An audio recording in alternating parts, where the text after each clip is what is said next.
At long last, we have returned. Thank you so much, everybody, for hanging out with me while we were away. But now we are back. Just, making sure we didn't miss that 1 year game, which is coming up in 2 weeks. 1 year of running this game. I can't believe it. I'm pretty sure we're going to fall apart before then. I just jinxed it. It was nice knowing you all. I'm going to kill you all today now because I said it, didn't I? Anyway, we can just come back. Yeah. Anyway, you can certainly try. Frick just starts running up. I see what you did there. But I seriously want to thank everybody for letting me have the last month off. But we are finally back. So here's a really quick recap on where we were. Last time we played. Trevor had a vision from a minor god known as Grumble, who is the god of the minions and the lowly. And Grumble basically said, someone attacked one of my temples, killed everyone there. I kind of like you to help me solve this. And sure enough, the party very quickly found the culprit. And Trevor, in an unexpected move, executed the guy as soon as he was sure, that the guy had in fact committed this crime. And that was shocking enough, but then a being walked out of the shadows, paid them for the corpse, which is his own thing. We'll get into that later. But paid them 5 gold for the corpse and then took it away. Now, the guard's the soldier's partner, who was very confused by the whole incident, basically told you guys to get the hell out of there because he's got to find a way to report this. But he does acknowledge that, yes, this guy, a lot of things happen. He doesn't really feel that Trevor was in the wrong, but he still has to do his job. So he told you guys, get the hell out of here while I try to figure out how I'm supposed to report this, focusing more on creepy shadow guy. So you guys rode through the night. Which direction did you ride in? We talked about a few options you all have available to you. Shall we have ridden towards an inn? Because I think at this point we're all just going to need to drink to forget our issue. Trevor? Trevor, you okay, buddy? Great. Shall we go talk this over some ale? Sure. I know of a good inn nearby. So, everybody want to go to a place called the Dungeon Inn? Might as well. Okay. Trilight, Frick, you guys in? There's good mead there, and they've got a portal that apparently goes somewhere. You had me at in. Therefore I am in. Alright, so there's just a few things I want to do before we actually get into the dungeon. Let's see, first off, Trevor, you do find a token of Grumble, which is, the symbol is a broom with a dagger strapped to it. This is you're sort of guessing that this means you were owed 1 favor, and this is your means to call that in. That's open to you. Viserius, you had said that you wanted to cast Legend Lore on the Blood Gold, correct? Yes, that is correct. Okay. I saved, because I sent you this earlier, but I want to read it out to everyone. So when you cast Legend Lore, this is the only thing that you're going to get. He shows after the act without being told, offering to buy that which ought not be sold. Try as I might, I can't resist its gold, and it'll happen again if I keep one in hold. And that's all you know about the Blood Gold. So, now... Yeah, I'll relate this to the whole group. Okay. I won't sing it, but I'll tell them. I want to hear Pete sing it. No. It does sort of Yeah. sound like a nursery rhyme. Yeah. Michael just kind of looks between everybody and goes, "And you guys are just giving me these coins. Can we not kill anybody around me from now on? We take guilty parties to the appropriate authorities, but don't kill them around me." I do believe you have a grand total of 30 blood gold right now. I'm trying to go off memory and random notes, but I think you have a total of 30. Yeah. Yeah, it is. Okay. Oh boy. Trevor? Hmm? You okay, buddy? Great. You sure? Mm-hmm. I don't think it's really like you to just lop people's heads off like that. It's fine. Sure you're okay? Mm-hmm. Alright. I've got some marshmallows if you ever want to talk.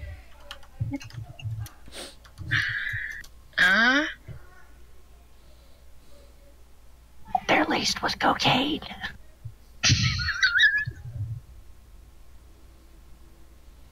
You know, I probably got stats for that somewhere, so don't tip me. I will make you start rolling constitution rolls. So instead of using powdered sugar, it's cocaine. Gotcha. That's a hell of a s'more. That'll keep you up during the late night patrols. Oh, sorry, one other thing I meant to add, Pete. If you did want to go hunt basilisk, you probably can find a town with an alchemist skilled enough to, extract the oil and everything, because parts like the basilisk glands are only good for about 2 days if you don't have a way to keep them, stable. And but you can find local towns if you need to. So Okay. that was the last thing I forgot to tell you. Like I said, Oh, I forgot about that. yeah. So Yeah, I did too. there are other towns and villages, obviously. But so like I said, if you want, you guys can camp somewhere that night, and then you can find the dungeon in the morning. Yes, yeah. I do believe we all require some rest. All right. Give me that. Yeah, that would be a good thing. Yeah. And then once we get there, we can figure out what we want to do. Okay. Okay. So yeah, you don't have any problem, camping at night. You got your fortress, and you guys are high enough level that I'm not going to do, too many random encounters unless I think they're an actual challenge. But you guys are all level 10 now, and there's very little shit. that's going to threaten you. You had a month. Did you forget?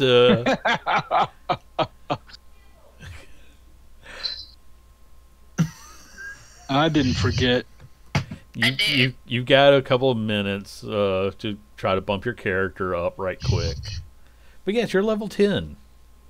Luckily, I have the book right here. Yeah. Okay, so it is covered early in the morning, but taverns don't exactly shut down. But you go in, and there's not very many people in there right now. It's just a handful of scattered people eating. There's a half orc behind the bar. He's kind of got a little bit of a half, like he's barely awake, but he's the cook. He just kind of gives you a nod when you come in. Michael gives him a wave. He does not wave back. He's still like, people early. What the hell you all want? He doesn't say that. He's grumbling. First things first, Michael's going to find a table for everybody, and then he's going to see if there's an open performance area, and he's going to hit up and see if he can actually play for a bit to make some cash. There's like 5 people that are scattered eating their breakfast. There is somebody, sort of tuning up a violin, but even she just, thinks it's too early to play.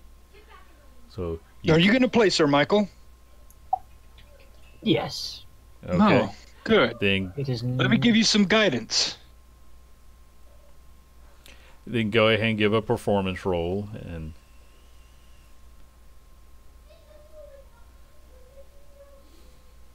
Nice. And then let me just roll the guidance as well. yeah, Might as well. this is why I tend to get like damn power gamers always trying to get an edge. Okay, Only a 30? so you start playing and you're doing really good. It's just the fact that it's early and nobody really cares. But let's see. People are sending me messages now. Shut up, people. I'm busy. Okay. So you're not really going to get a whole lot in the way of tips, but they are eating their porridge with a bit more enthusiasm now because you are helping to wake them up. The bartender comes over and take everybody's order. So if you guys want breakfast, we'll say that's like $2 apiece. Yeah. Michael can get his for free because he's playing, and he's like maybe somebody else will come in, but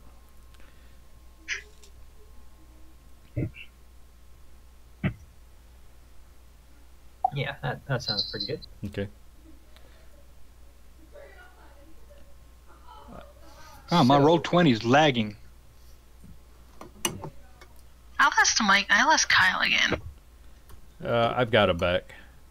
He blinked off for a second, but No, is this place the kind of thing that has like a menu, or is that you get what you get kind of a place? if you can at least put in your request, they have a pretty good selection. So yeah, there's an actual menu of sorts. Okay.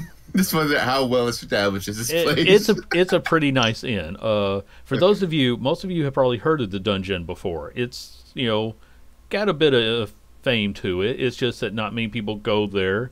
I mean, okay, normal people might go there, but this is a place for adventurers primarily because it is built on top of a portal that leads to a dungeon. The dungeon, not as much is known about that.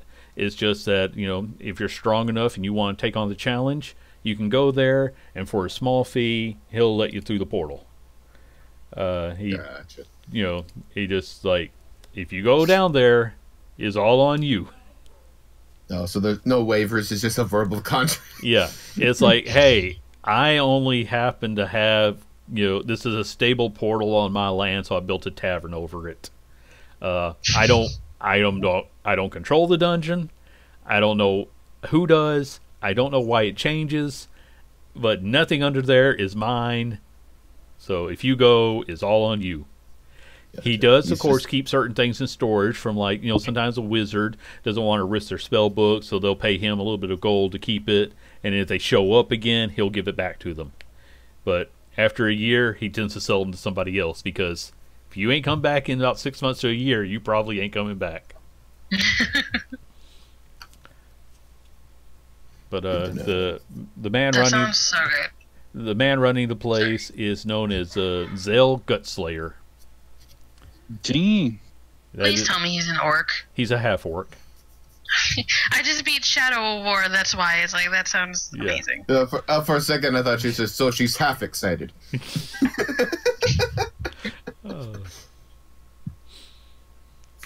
When you place your order, he just kind of gives you a glare for the fact that you're probably doing it like you're at a fine restaurant, but he writes it all down. Indeed, I am.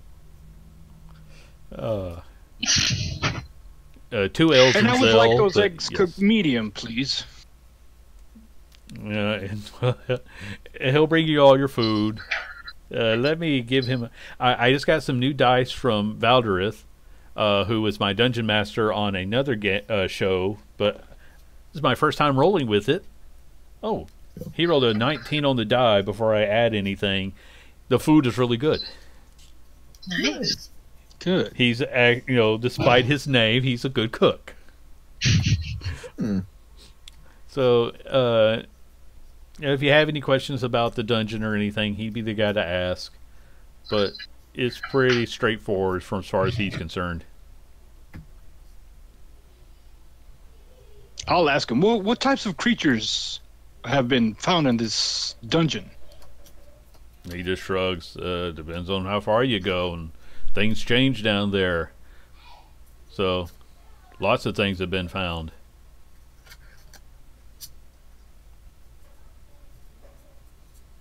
As far as one needs to go.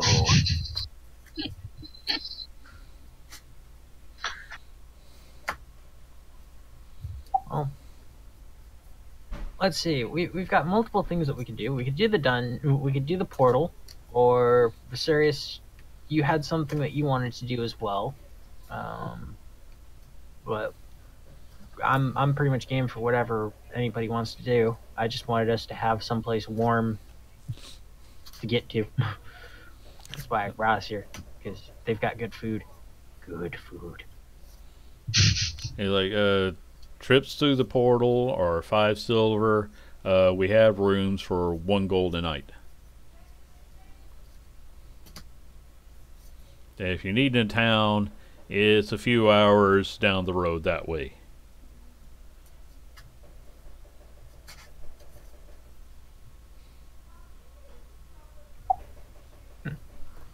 So, yeah.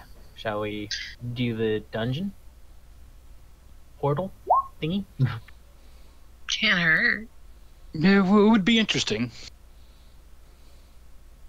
Frick, Trilak? Matt's Trilax actually Oh, okay. did want to go for Basilisk first. if So that's- over, a mouthful of whatever meat he's ordered. Basilisk. that sounds pretty fun. Either way for me would work. Frick, what do you think? Giant snake of doom or giant portal of yawning doom? Possible yawning doom. Probable doom. Technically, basilisks are not snakes. They're more like reptiles. Which a snake is a reptile, but it's a reptile with legs. I've seen a Basilisk? basilisk before. Be interesting to observe. Yes, just avoid its gaze if all possible. Got it.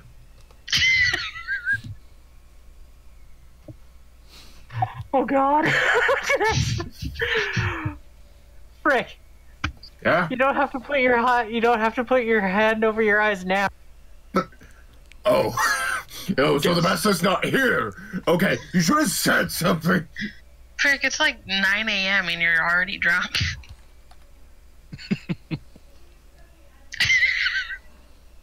Kudos.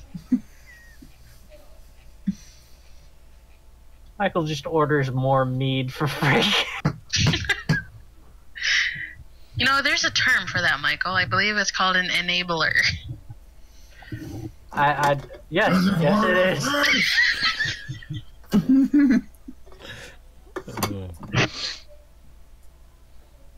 Until his liver pops out of his abdomen to tell me to stop, I will continue to feed his habit. Fair enough. So are we staying here tonight? Or are we finding other accommodations? Well, how far away is the basilisk? I mean, you could be there within a few hours. No, it's just a few hours ride, according to my calculations. Oh, I'll But pay you'd for have to get it back to a town rather quickly, wouldn't you? Yes. Unless I could obtain a bag of coaling. Calding? What's calding? Coaling. It keeps ingredients fresh for a longer period of time. So it's pretty much like a portable morgue. For body parts, yes. Portable morgue. I like this idea. I don't know if we can find one around here, but didn't he say there's a town a couple hours away? Mm-hmm. We can check with the town and then go off and get ourselves a basilisk.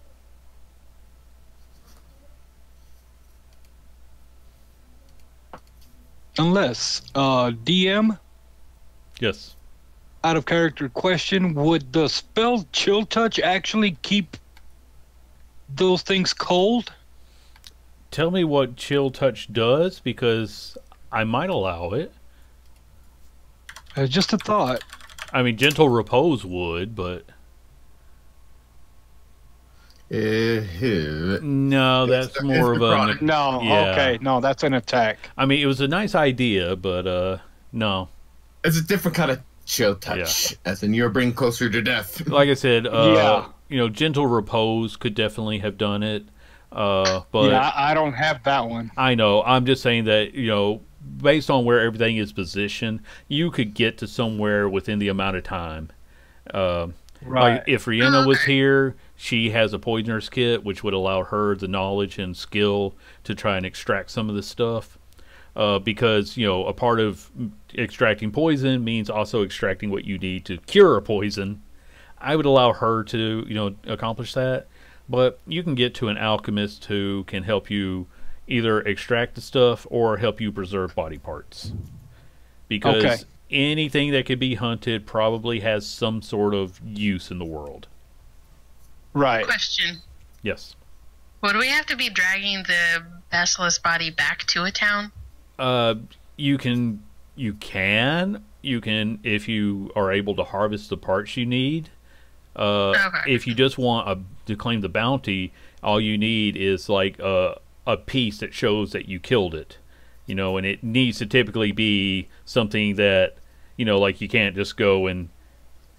I'm trying to think. I forget how I wrote this up, but it's basically a way where you can't cut like multiple parts off of one animal and claim the bounty 5 times. You know, Right. they're usually smart enough to say 1 4-claw, you know, per animal. But anything that dangerous probably has a bounty on it, because especially a basilisk, not a whole lot of predators for that thing. Right.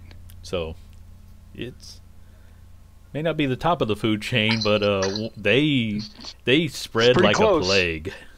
Well, yeah, because everybody's just dying to go after it. Only the stoned ones.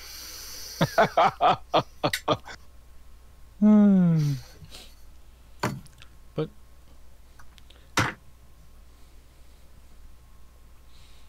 so you guys want to ride off towards where there were reports of basilisks? Because Zell's the sort of person who hears the rumors. He can point you in the general direction.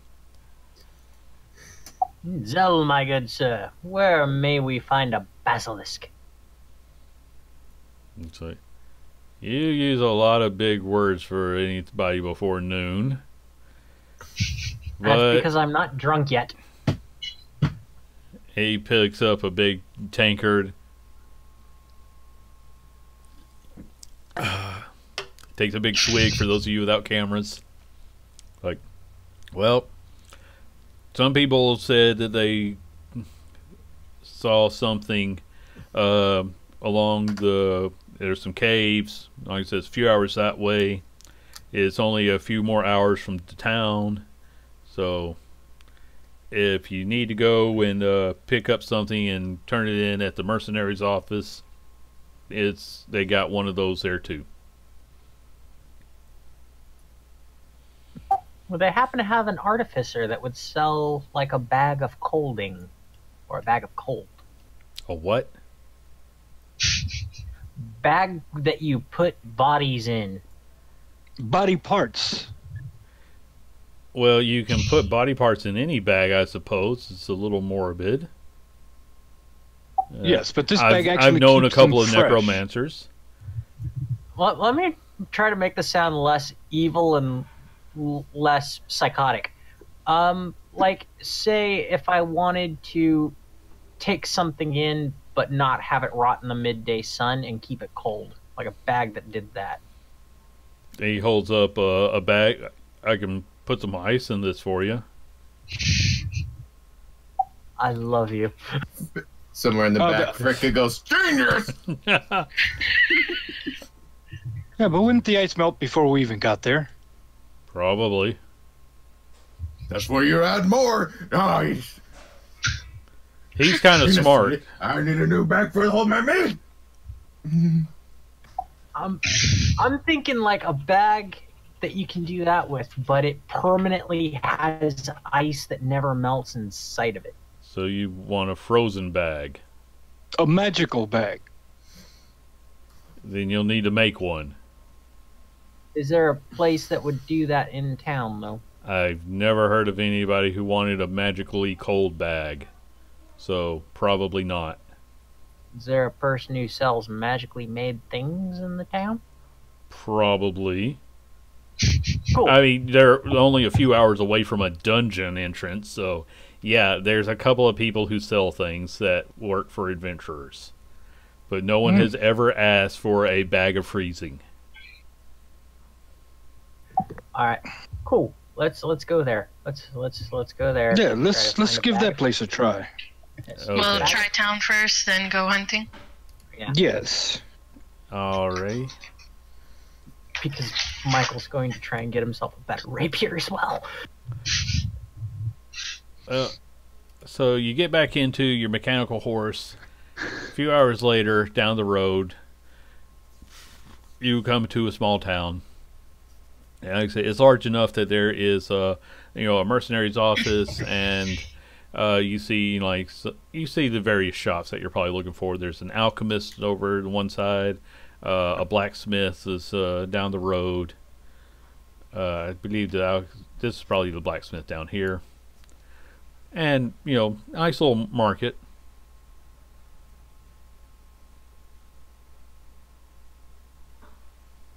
Yeah. Would you suggest going to the alchemist first? Yeah, let's go to the alchemist first, and then I'll hit up the blacksmith because I need to find a better rapier than what I'm currently holding. I mean, guy who made it was a genius. Remember him, Frick?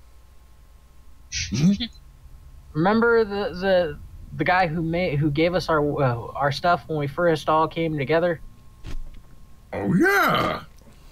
Yeah, I kind of need to replace the rapier that he gave me, but I don't know how to get this rapier back to him. We'll probably get it back to him once we get back into town, because I want to make sure that he gets. Michael, give me a history check real quick.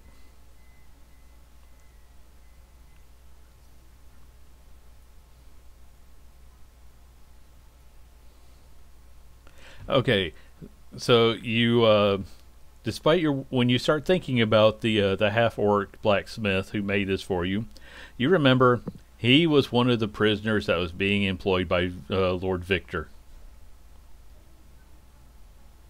It will not be possible for you to return that because he is a prisoner in Wildom.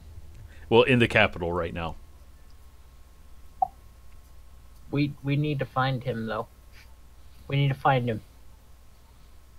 Trevor, can we find the guy afterwards, because he was dealing with Victor too. I mean, Well, we if he could was try. imprisoned by Victor, it's more than likely he was imprisoned wrongly. Or he could have been imprisoned rightly, but just kind of forgotten like I was. Would I have any idea who they're talking about, Andy? I'll let you roll a history check, but I'm not good at those. I know, but you wouldn't keep track of every little person who got arrested either, so it's not an easy one. No. You know Trevor that... skipped history. As what you do know is that people who get arrested, if they can't pay their fine, then they usually have to do some sort of labor to pay for their crime. Whatever fine is attached to their crimes. A blacksmith would obviously be a valuable resource to help supply the army, but you wouldn't know who it was. But if you want to go to the local alchemist, you do see a sign that says Apridos Apothecary. Okay, well, I'll step inside. Okay. Frick is just trying to read the sign. Yeah, there is a half elf who's got like stringy hair that's actually covering up half his face. Good morning. Welcome to Aphrodite's Apothecary. My name is Todd. Good morning, sir. He's like, good morning. I would like to inquire as would you carry anything such as a bag of colding? What? I It's sell herbs and some potions.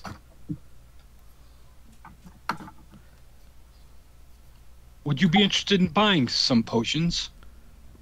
Possibly. What do you have for sale? I will dig through my bag of holding and pull out the potion of troglodyte.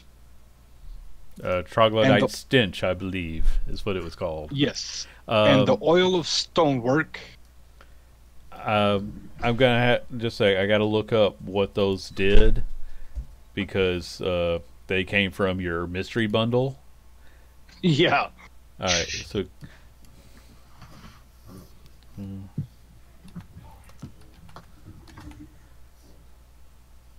So, okay. Let's see.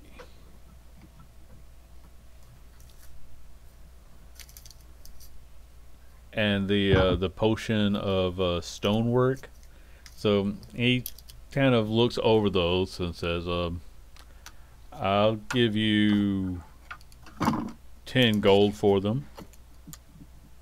Very well. Okay. I doubt I'll see any use for them in the future, so 10 gold will suffice. Okay. He gives you 10 gold and puts the two aside. He's puts the troglodyte stench a little further away because well, it's like can I get you anything else? Now, would you know of anyone in town that would sell such a item? No.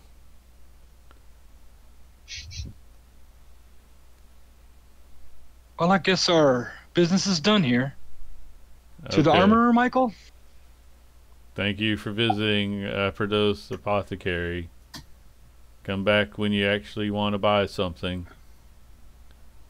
Very well. How about if I wanted to buy you some enthusiasm? We don't really have I any push need of Michael that. out. We don't need any of that here. But it would make the day go by. Wah! Yeah, I am pushing him out the Yes. Rather drab fellow, wasn't he? I think I've seen joints of meat that were less dry.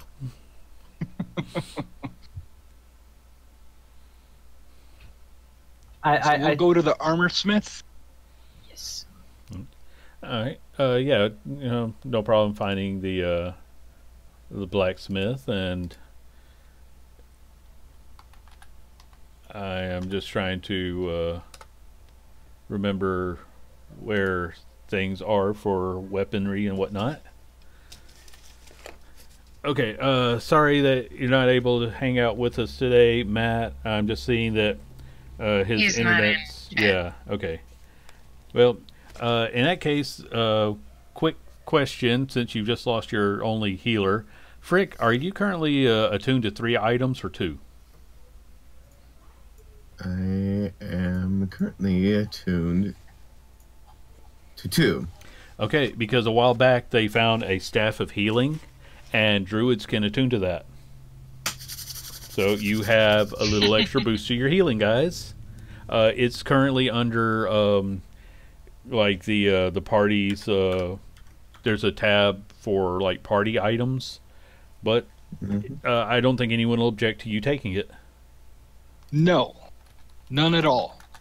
Huzzah! Cool. So okay, good. Now I don't have to worry about killing you guys.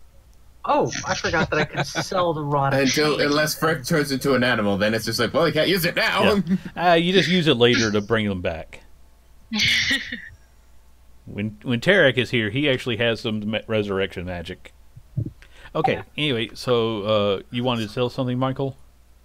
Yes, I've got the Rod of Chains, which is in yours and my chat thing from my. Yeah, but special if you rule. can find it and link it to me real quick, because I'll have to Yes. search through and anything from a gift bag, I did not keep proper notes on. I sent them to you, and I let you remember them.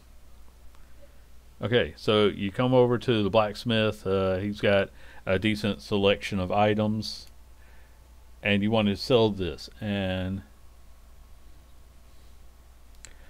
okay, and he's taking a look at that, and he says, this is nice. Let's see. I'll give you 100 gold for it." Yeah, that sounds all right. Hmm.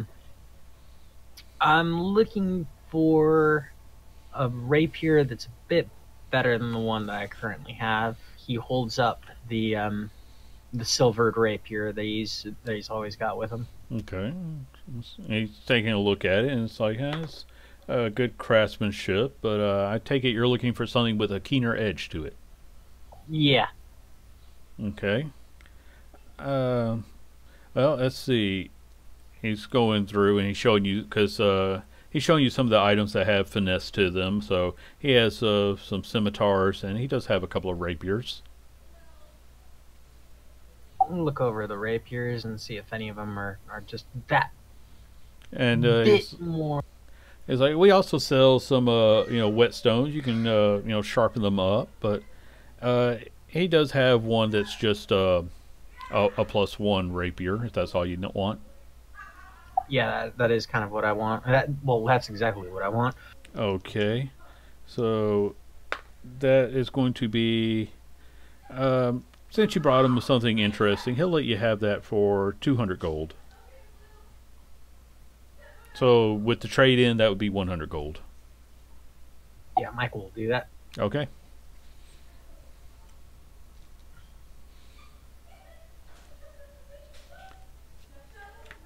You're like, thank you for your business. If you're wanting anything else, he doesn't have as many like varied magic items, but he kind of he knows that a lot of people are always looking for something better, but he's got some stuff. He might be able to point you towards somebody who does rarer magic items, but that guy's kind of a recluse. Not to me. He doesn't really even deal in money that often, so he's kind of an oddball, but he just mentions there's sort of like a guy who lives out in the mountain areas, and he makes interesting weapons. Okay, I'll also wander up to his counter and say, I have a few items you might be interested in, Okay. and I'll take whatever fair price. I'll leave it up to your judgment. And I will dig in my bag of holding again and pull out the plate armor of the Phantom Knight, the fork bolt, the sword of secret door detection, and the scroll of weapon proficiency. All right. And I'm like, yeah, we could just make this short and sweet. Just offer me a fair deal. Okay. Well, the bolt is a little bit harder, to give you a price on a single bolt. I'm just trying to pull up my prices again because I just put that aside. But for everything else, let's see. I'll give you 150 for the lot. Deal. Okay. So you take all that off your inventory, and I'm gonna have to, Danny, I'll have to read your letter later, but No rush at all. okay, yeah, you can easily send that off. Let's say that's 1 silver for the mail carrier. Okay. Did anybody have anything else? Thank you for your business, sir. And thank you. Have a good day. And he's already kind of inspecting the, a couple of those items. They were just interesting enough. He thinks he can resell them for a good price. Yep. And those crates are useful. Yeah. Yeah. I mean, he just sold a sword that can detect hidden passages. Yeah, I mean that's pretty good for adventurers. Mm-hmm. But okay, anything else you guys want to do while you're here? Yeah, I have one item I wish to sell. Okay, what was that? From my inventory, I have the armor of mirror images. Okay. Could you just remind me what that was? I think that was... Yeah, so while wearing this polished half-plate armor, you can use an action to speak its command word and create 3 illusionary duplicates of yourself, as if you had cast the spell Mirror Image. he'll offer you 100 gold for that also. Yeah, so I mentioned it's just like he puts this thing on the counter. It's like this like mirror, like half plate. Yeah. It's like ultra shiny. Yeah. But most people who deal in magic items, they put on some glasses that kind of help them detect the enchantments on them. So he's like, okay, that's interesting. I'll offer you 100 gold for it. Sounds good. Okay. And all right, so that is also off your inventory list, and you're 100 gold richer. Yay! Gonna use it responsibly. I have a question for the group. Let's go to the tavern. What was that, Trevor? I have a question for the group out of character. I have some stuff from my crate. Does anybody have a use for a staff of the Battle Master? It requires attunement, but you can use it to transform into like a spear, a lance, a bow, anything. Otherwise, it's just a staff. Yeah, I don't my need guy it. Wait, if we had like a scroll that permanently gave you a weapon proficiency. Well, you can train to learn how to use a weapon. It just means finding a teacher. But in that case, But because it changes into other weapons, though. So and I mean, the way this one works is because you're attuned to it and it's a magical item, you'll already have the proficiency. It's just it doesn't become a magical item in like a +1. It just becomes whatever weapon you need. Yeah. The way I'm going to rule that is that because it's an attuned item, you'll automatically know how to use it. So it's handy, but the guy will buy it off of you just as quick because, again, that's pretty handy for other adventurers. Yeah, I mean, it has no use to me because I have my glaive. So I don't know if anybody else wants it. I don't think Carrie or Tara could make any use out of it at all. Well, we'll wait and see about Tarek on that one. He might be able to make use out of it. But maybe, yeah, we'll wait. I'd say wait until we get back together with them. Okay. Like I said, Guy will offer you 100 gold for it right off. We'll wait and see if Tarek wants it. If not, we can come back. Okay. And Frick, I have a gift for you. I'm giving you this wand. Oh, this usually scares me. Anytime it's like, this is for Frick. It's for Frick. Oh, this is the good one, though. I have a feeling like the wand itself has like a smoky bacon smell to it. Yes, it does.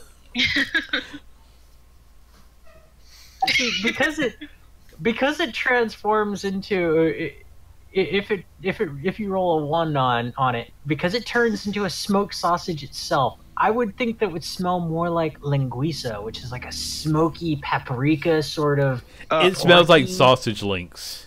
I'm so hungry right now. I'll be right back, guys. That was one of my favorite things from the random loot. A wand that lets you turn meat into meat. Edible meat. Cookable meat. Michael, what are you giving me?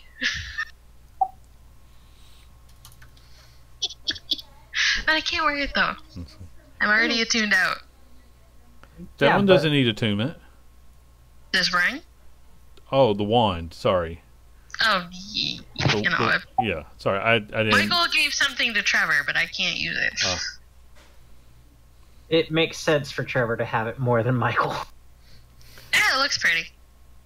And you know, I assume y'all are doing all of this trading, you know, in front of the blacksmith because he'll kind of lean forward. You know, the butcher will probably buy that wand off of you. But then it wouldn't be mine. That is a fair point, large hairy sir. Trick has 2 wands now. I mean, you could technically Oh have god, this one. he can air drum with his wand. No, I'm Just gonna watch keep him that goes one. into battle. We'll have meat and then I will I'm kill you, half and then I will turn you into ham hocks. I'm half tempted if we manage to kill this basilisk of turning to Frick at the end of it, cutting off a flank of it and just handing it over to Frick, going, "Make us sausages, my friend." bippity boppity bacon. What have I done? I Okay. want you. We're making that mistake. You for get a using the plot wand. point for bippity boppity bacon. Okay. All right, where to next, guys? Well, we need to wait for Pete to return. Actually, I'm back. Gonna go back to. Okay. Let's go back to the alchemist real fast, and I'm gonna load up on healing potions as well. Welcome to Aprodus Apothecary. My name is Tom. I thought you said your name was Todd. Yes, that's what he meant to say. Or do you have a twin brother named Tom? No, it's just me. How can I help you today? I need to buy some healing potions. And let me see what he has. Okay, yes, I have a full range of healing potions. How many would you like? Well, what's the costing and what? Those are all excellent questions. He's so disinterested in his job he can't remember. I could probably just charisma him right now to make it sound like as if it's the worst possible thing. Oh, I was on the wrong one. A regular healing potion. He has 8 of them in stock, and those will go for 20 gold apiece. Would you have any greater healing potions? Let me see if he does. Yes, he has a couple of greater healing potions. I'll take one, please. Okay, and greater healing will be... that'll be 300 gold. Very well. Now hand him 30 platinum pieces. Okay. Anything You've else? just overpaid him by about 270. No, 30 by 10 is 300. Oh, Yeah. I only heard 30 on 30 gold on the thingy. No, yours were 30 gold apiece. He bought the uncommon version. Yeah, he bought the greater healing potion. So, price difference. Is there anything else that I can do for you today? Do you do bulk deals on the potion? Possibly. How many are you looking to buy? 5. Give me a charisma roll. Charisma persuasion or just straight up charisma? Persuasion. Alright, so he said what, 30 gold apiece? If you're going to buy 5 of them, he'll knock that down to 25 apiece. Sweet. Okay. So 5 times 25 is 125. okay. So you get 5 potions of healing. Anything else anybody wants to look for? Did he have any the regular healing potions left? Yes, he has 3 more left. I'll take those. Okay, he'll let you have those. Since you're going to buy them all, he'll lower the price to 20 apiece. So, Michael, Very well. Readjust yours. Basically take off another 25 gold.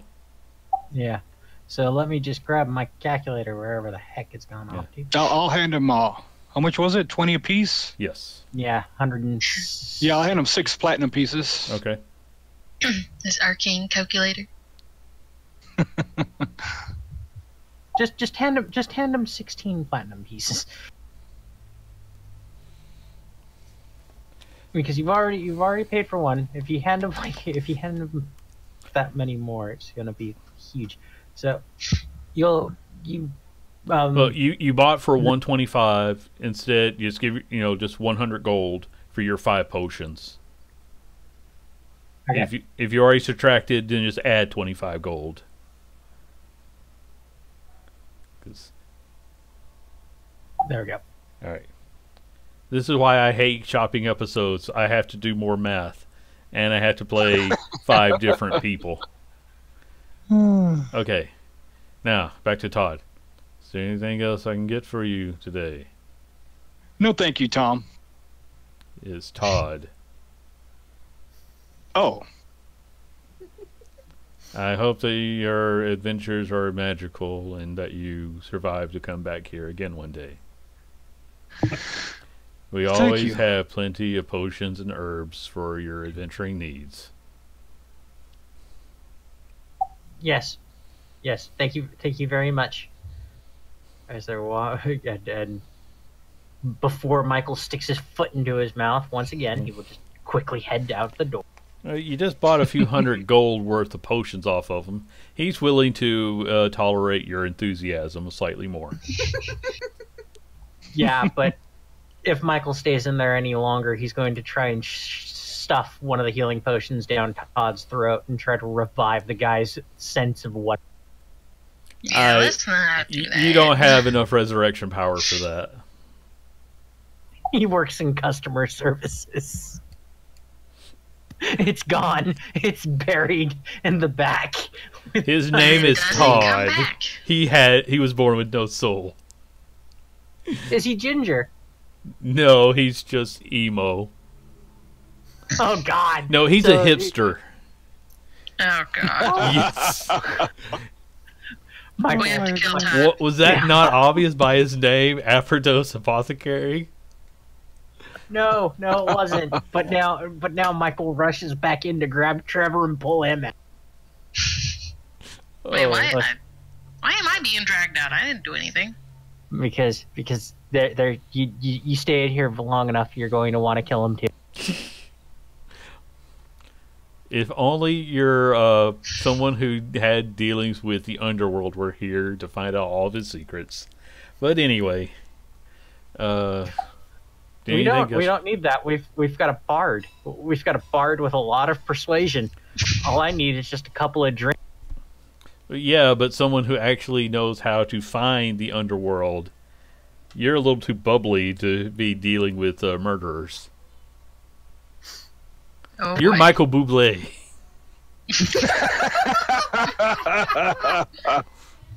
He's the Michael Bublé to the Jeffrey Dahmer. I was thinking, and here I was hoping that I was more the Frank Sinatra. That way I'd have mob connections, the way that we've got, Trilak, the drug dealer. Well, try Rihanna, the drug the dealer murderer. only is in one city. You don't have, Rihanna just will have the character class with those connections already. She can find the people. You have to work at it. And even then, they don't know you. And you don't speak the language, so... I could if they just. No, she literally open speaks up the- these can't. She literally speaks the language. But I could. You're if they denied only entry. spoke in song. If they only spoke in song and with the heart. No, they kill people who speak in song. Ah, shoot. Yeah. when someone tries to turn this into a musical, arrows come flying. I'll make sure to stay That's away when you from. become an instrumentalist. I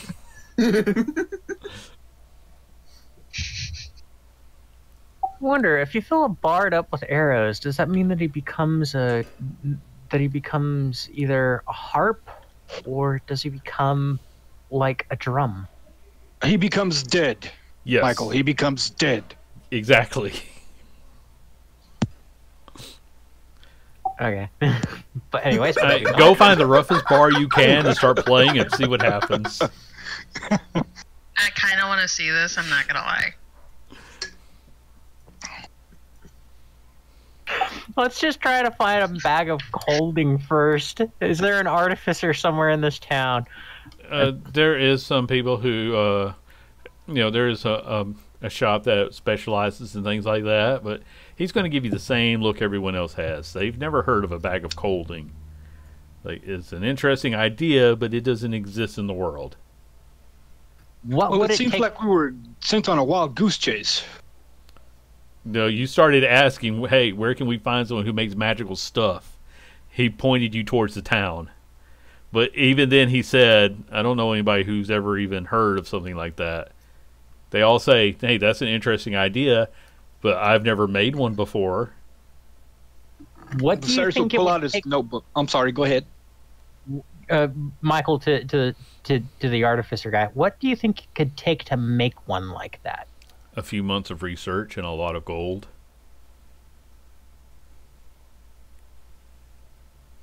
I had to find a way to take an existing enchantment and then infuse it with cold. That's not something I can do in an hour.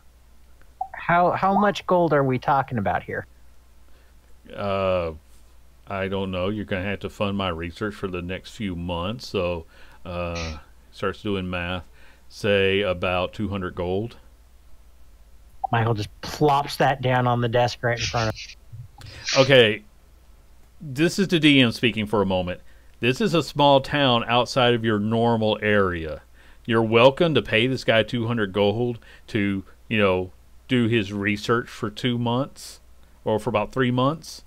But that means you have to come all the way back to this, moderately sized town in the middle of that is about 2 weeks from your normal play area, the area Yes. where you live. Yes, and we have gold. We have blood red gold coins. Are you that spending kinda- those?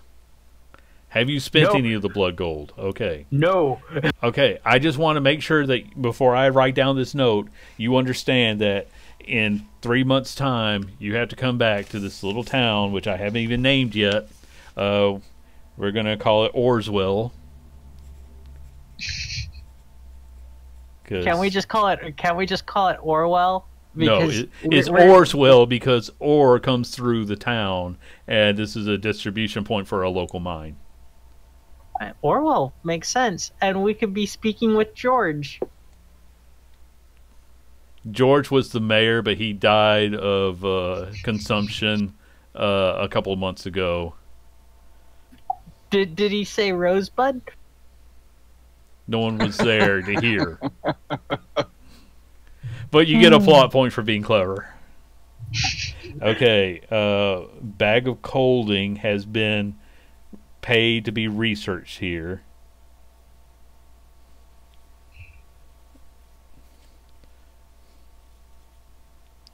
I'm just making notes for myself because it's been a while since you guys have done anything like this. 3 months, okay. Trevor's just in the background, just watching. Yeah, this is the DM's over here like, oh fuck, what are these people doing? Okay, so yeah, the guy can now take the next 3 months to research this and have the monopoly on the bag of colding market. Hey, you could just make this guy rich, once he figures this out. 200 gold for a guy like this is pretty good.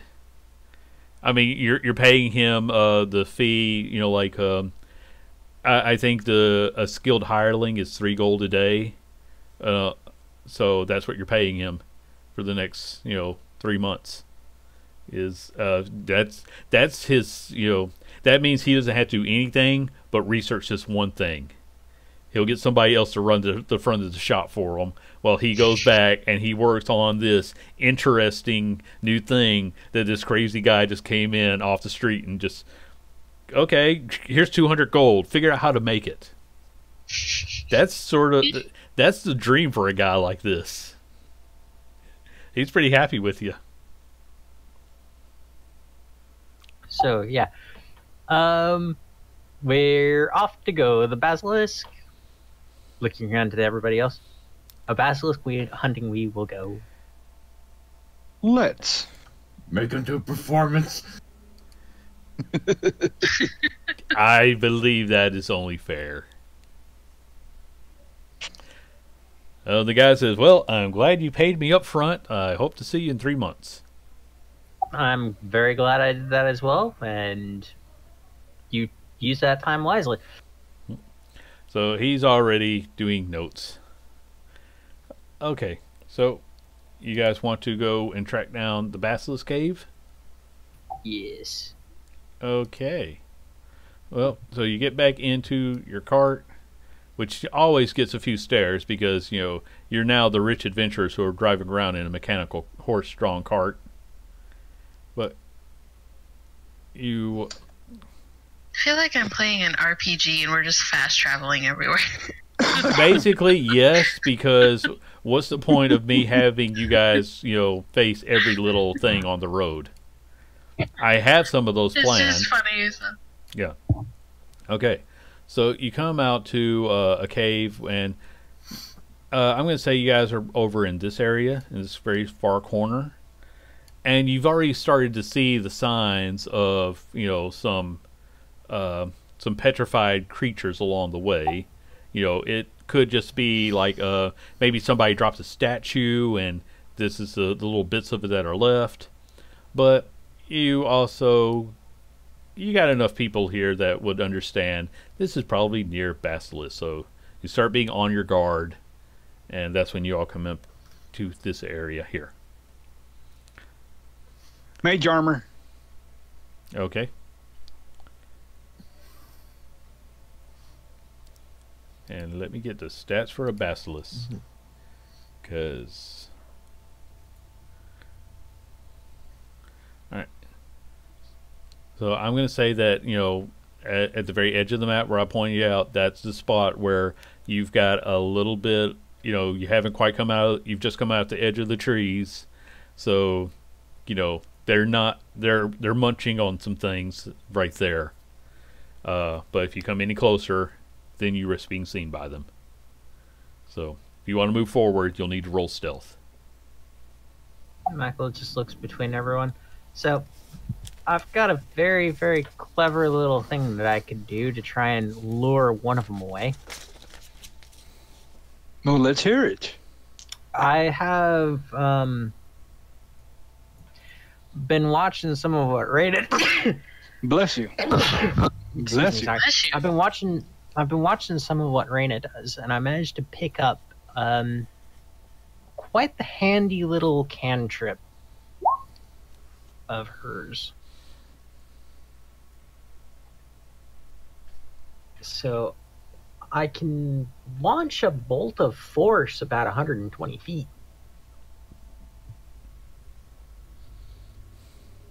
So I could try to get somebody or get one of them over to us. Well, one of them over to us by continuously hitting it and drawing it away from the other.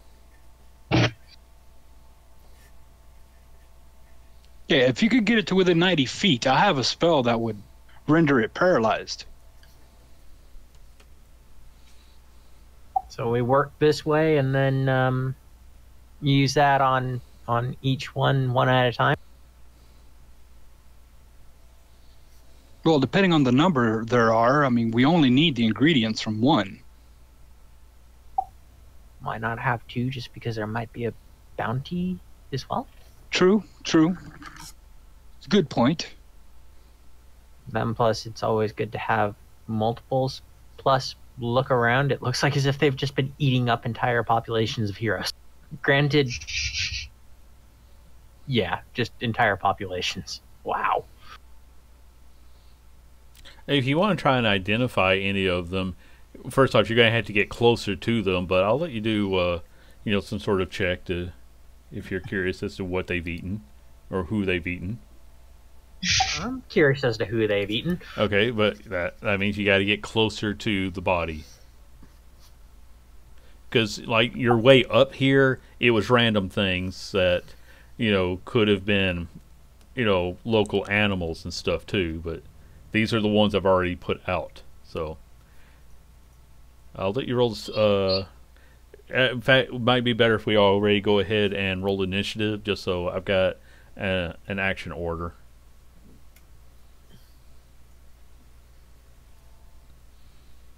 And I'm lagging. Mine's kind of laggy too.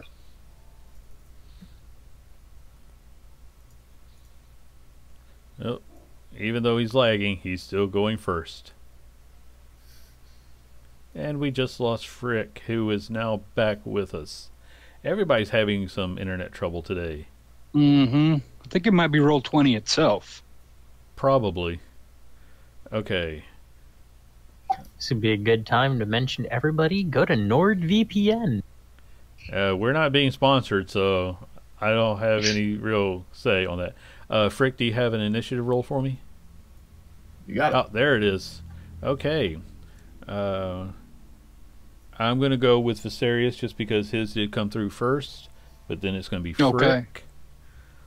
Okay. I'm going to hold my action. I'm going to hold the spell Hold Monster to where if it gets within 90 feet, I'm going to cast it at it. Okay. Let's see. Here's the quick order, though. It's Viserius, Frick, Michael, Basilisk number 2, Trevor, and then Basilisk number 1. So, this guy's 1, this guy is 2. Okay, now that I have an action order in place, Michael, if you want to sneak forward and, or do you just want to attack first? Yeah, let's attack first on that one with Eldritch Blast. Okay. Go ahead and roll that attack. Yep, that'll hit. So that's 9. Okay. Okay. And with that, as soon as you hit it, its head does whip up at you, and you now need to make a Constitution save. Because, from this far away? I'm not. Oh, sorry. Yeah, you're right. There is a space, but it sees you and it lets out a roar. But now Viserius had already had his Frick. Did you want to do anything? Because we kind of skipped you in this turn initiative. And or as I'm just gonna, Frick's gonna pull out his wand of flame carrot. Okay. So he's gonna try to hit it with a, basically a flame shape of a carrot. It's gonna be launching out towards this creature. Okay, roll that attack. It's the first time he's ever done this, but see how I love these silly wands. It's a 22. Yeah, you hit it. That is a 1d10. 5. Okay. Were you aiming for the same one or the other one? Aiming for the same one. Okay, just need to be sure. Okay. All right. So yeah, after those 2 hits, he's looking your way. He's angry. Basilisk number 2 is having heard this, is going to start forward. Now, Trevor, it's your turn. Okay, so are we killing or weakening these things? Killing. Killing. Okay. Well, trying to pull them as best as we can. Oh wait. Well, it is a monstrosity, so I doubt anyone will shed tears for their loss. Okay. So I will.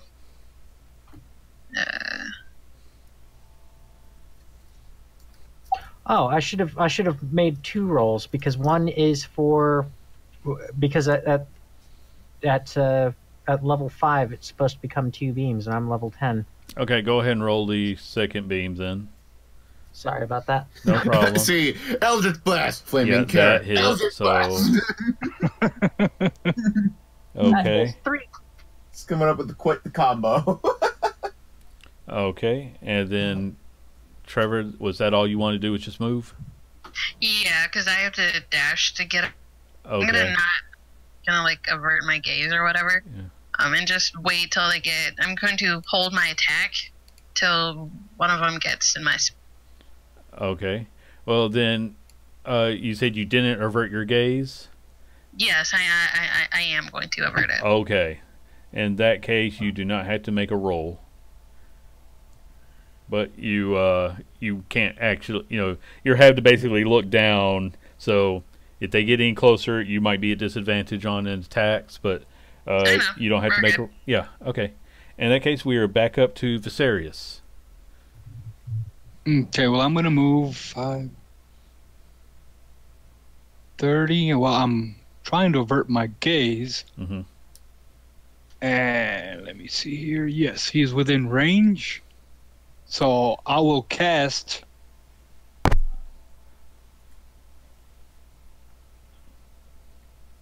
How close are they together? No, I can't do that. Okay.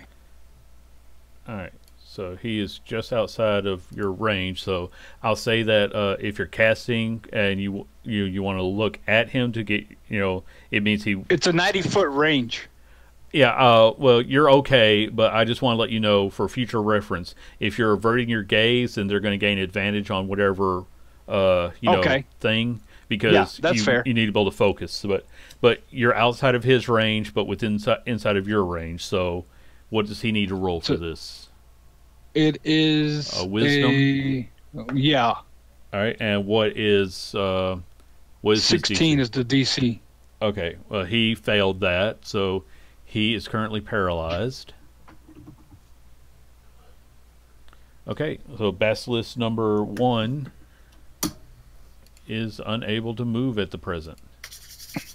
And we're just going to throw this net icon on him. Okay. Frick, it is your turn. Options. Gosh dang it. Go with the flaming carrot. Unleash all of it. All right, I'll spend another charge to throw another flaming carrot. Okay, roll that. So if you do more than one charge, do you just like throw an entire carrot cake or something? Like a bunch of no, it's an entire garden. It's like a furrowed row of carrots. Gosh dang it. Nope. Nope, that one missed. Even though it was it's frozen, so you get advantage on that attack. Thank goodness. That makes sense to me. Ah. Damn, I should have kept my mouth 20. shut. So it apparently froze with its mouth open, and you shot this flaming carrot straight down its throat. Roll us some damage. How are we rolling? 2d10. 2d10, okay. Yeah. Watch those both be full. I'm okay with it. That's a pretty cool hit. Alright, 13 total. Okay. It's not able to scream, but a stream of smoke starts coming out of it. Okay. And it's like, thank you, Santa. Michael, it is your turn. Michael uses Eldritch Blast, both beams going for the paralyzed one. Okay, roll each one at advantage. Alright, that will hit. And that one will hit for another 3. Okay. And then Basilisk number 2. I can't quite reach Trevor, But he's in mine. Yep. And yeah, nobody else was. I just need to do a quick check to see who is within his range. Okay. Viserys, were you looking when you cast your spell? No. Okay. Remember I said I was averting Well, my you were gaze? outside of his range, so I was just double checking because I would have had him roll with advantage. But anyway, that means that okay, that was his turn. Trevor, it is your turn. If you're not going to look, you have to roll at disadvantage. If you That's are, fine. okay, I'm not looking like. yeah, it's like I'm trying to close one eye and look away Just with the call my other. sonar. And luckily, I don't have to move closer because he's in the range of my glaive. So, we'll hit him. 19, 19 will hit. Dang. 15. 15 misses. Okay. All So right. 13, and I never said I had it lit, so just 13. No, that's why I was asking you during your move options, but you still forgot. So, okay. No, I just didn't want to light it. Yeah. Okay. Anyway, the other guy rolled a natural 20, so he breaks free of his being paralyzed. That's not the right one. That's the right one. No, that was the right one. No, that was not the right one. But that was the end of his turn, so he doesn't get to move. Viserius, you're back up. Okay. I am going to move while averting my gaze right here, Okay. which gives me a straight line through both of them, Okay. and I will cast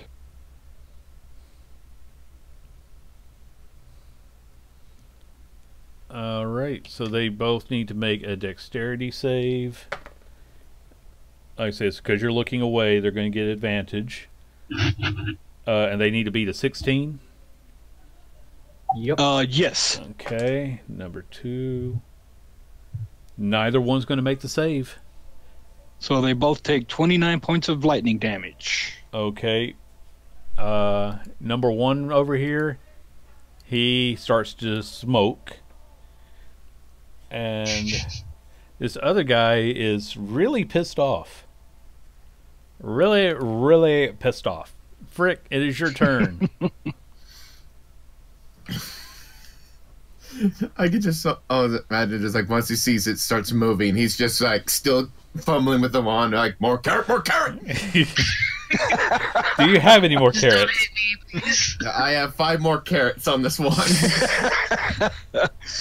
Does it recharge? Yes, It it, can, but again, I think Frick is just spamming this thing. all Make a right. cake. All right, 16 hits 16 will hit. with 1 carrot. It sort of glances off one of his feet, but he picks it up and he's shaking it a little bit. Michael, it is now your turn. Michael will use both of his Eldritch Blasts on the one that's still standing. Okay. That'll Why do I hit. see Frick? That second one misses. So he takes only 9. But that was enough to kill him. Sweet. He had exactly 9. So we had a plan. We had a plan that. I know you didn't look at them, and you took out the 2 that were in front of the cave. So, like I said, there is some harvesting that can be done. You're looking for a gland that from their gullet that will secrete the oil that can turn a petrified object back into flesh. But I believe you're also smart enough to know that their various parts of them have value. So Yes. if somebody wants to make, I think it's a survival to properly harvest the parts. I'll let you know what you get. You don't want me to do survival. I'll help can do that. whoever's. Yeah, and Michael will help him. I guess I'll do it. And guidance as well. Guidance. Yeah, guidance. I was going to cast it on myself, so. I think we're all casting guidance on ourselves. And that gets Well, like I said, first of all, does anybody have a survival proficiency? Because you'd be the better. Yes. Then Frick Nope. might be the more skilled person at this. This Okay, is a then. wisdom I've got based thing. Jack of all trades. So, I'll, yeah, I'll, I I'll can help actually- Frick. Okay, Frick can get advantage on it, and we'll let you add the extra 4 for guidance. but it'll be a different one. I'll say we'll see what your roll is, and I'll tell you what parts you get. Gotcha. First roll with advantage. Oh dear God! And then make that a 27. Okay, Frick, you take almost everything of value off of this first basilisk. Like with ease. Yeah, he's like yoink yoink yoink yoink. Okay, so that means that you got the bat. So somebody take notes of these. You did get a fully intact basilisk gland. You also are able to take both of their eyes. Well, both eyes from this one guy. Yes. I will recommend maybe don't look into them. You don't know if the magic is still active or not. And you also, I see, I thought I had notes about. Okay, yes, I do.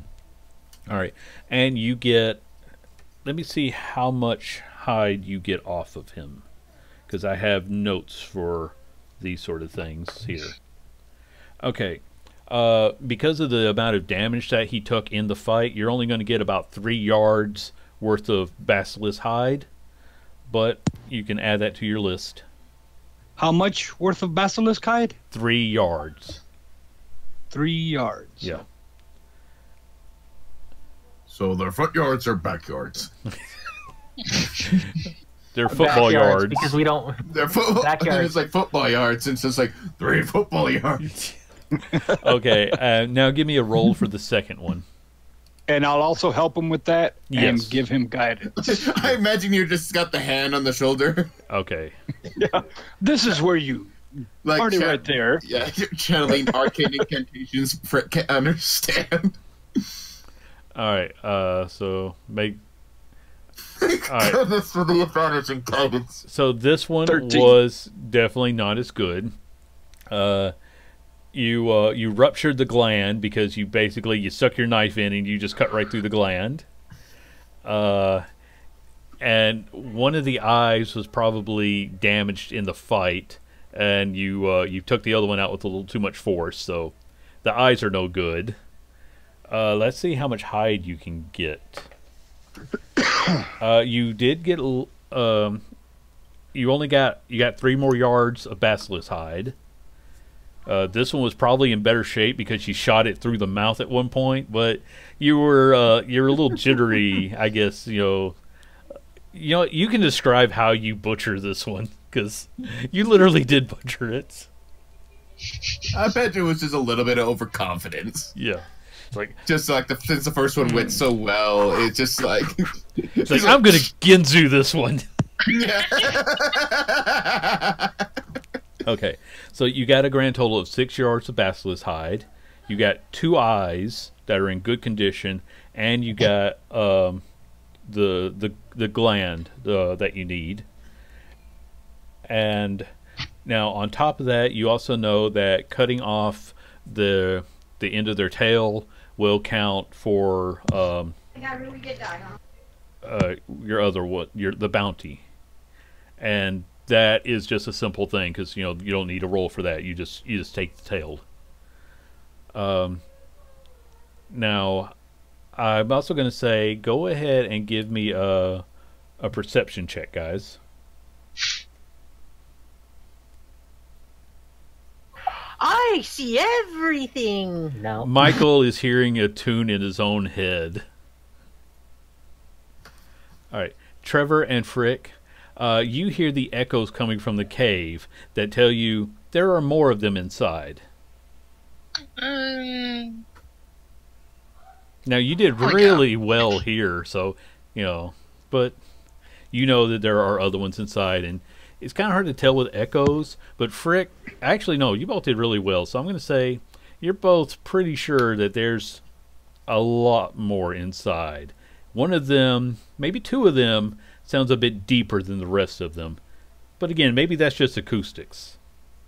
We may have been I found the nest. Like the nest.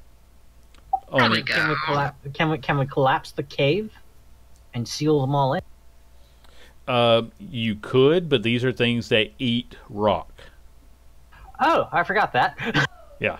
Their jaws are powerful enough to crush stone. So you could collapse it. But we'll just might as well bring him a buffet while we're at it. Is this That's- person still in? Yeah. That's one of them. If you want to do an inspection, tell me what sort of inspection you want to do, because I'm going to give you a lot of leeway in how you inspect these bits of stone. Are they petro? Oh yeah, they're They're petrified. Never mind. First, So- going to he's going to look through and see which ones are fully intact bodies, and then he's going to see if he recognizes them. Okay, give me an before- investigation for that then. Okay, you're like, oh, there's something wrong. These cracks are fine. We can save them all, guys. We can do it. We can do it if we be and cue it. He's broken half, Michael. And his arm's over there. I don't think that's That his hairline fracture around the neck is nothing. It's just a flesh wound. It'll translate into just a flesh wound. It's not even flesh. Yeah, I believe it's too late for these poor chaps. Now, if anybody else wants to give a roll, I'll try. now, Yeah. like I I don't think said, it's gonna be much. depending on what you want to look for, are you, like I said, investigation is trying to find someone intact. Michael can't even tell what race they were because I just want to look to see if I could recognize anybody. sure, Yeah. we'll just call that a regular Steve from perception. high school. Yeah. Oh, I Investigation was looking for something specific. In this case, you're okay. Trevor, you're looking and you're like, well, some of them aren't even humanoid. Some of them were just animals that got caught. But no one that you knew, at least from the ones that still have a bit of their head left. They were being snacked on a little at a time.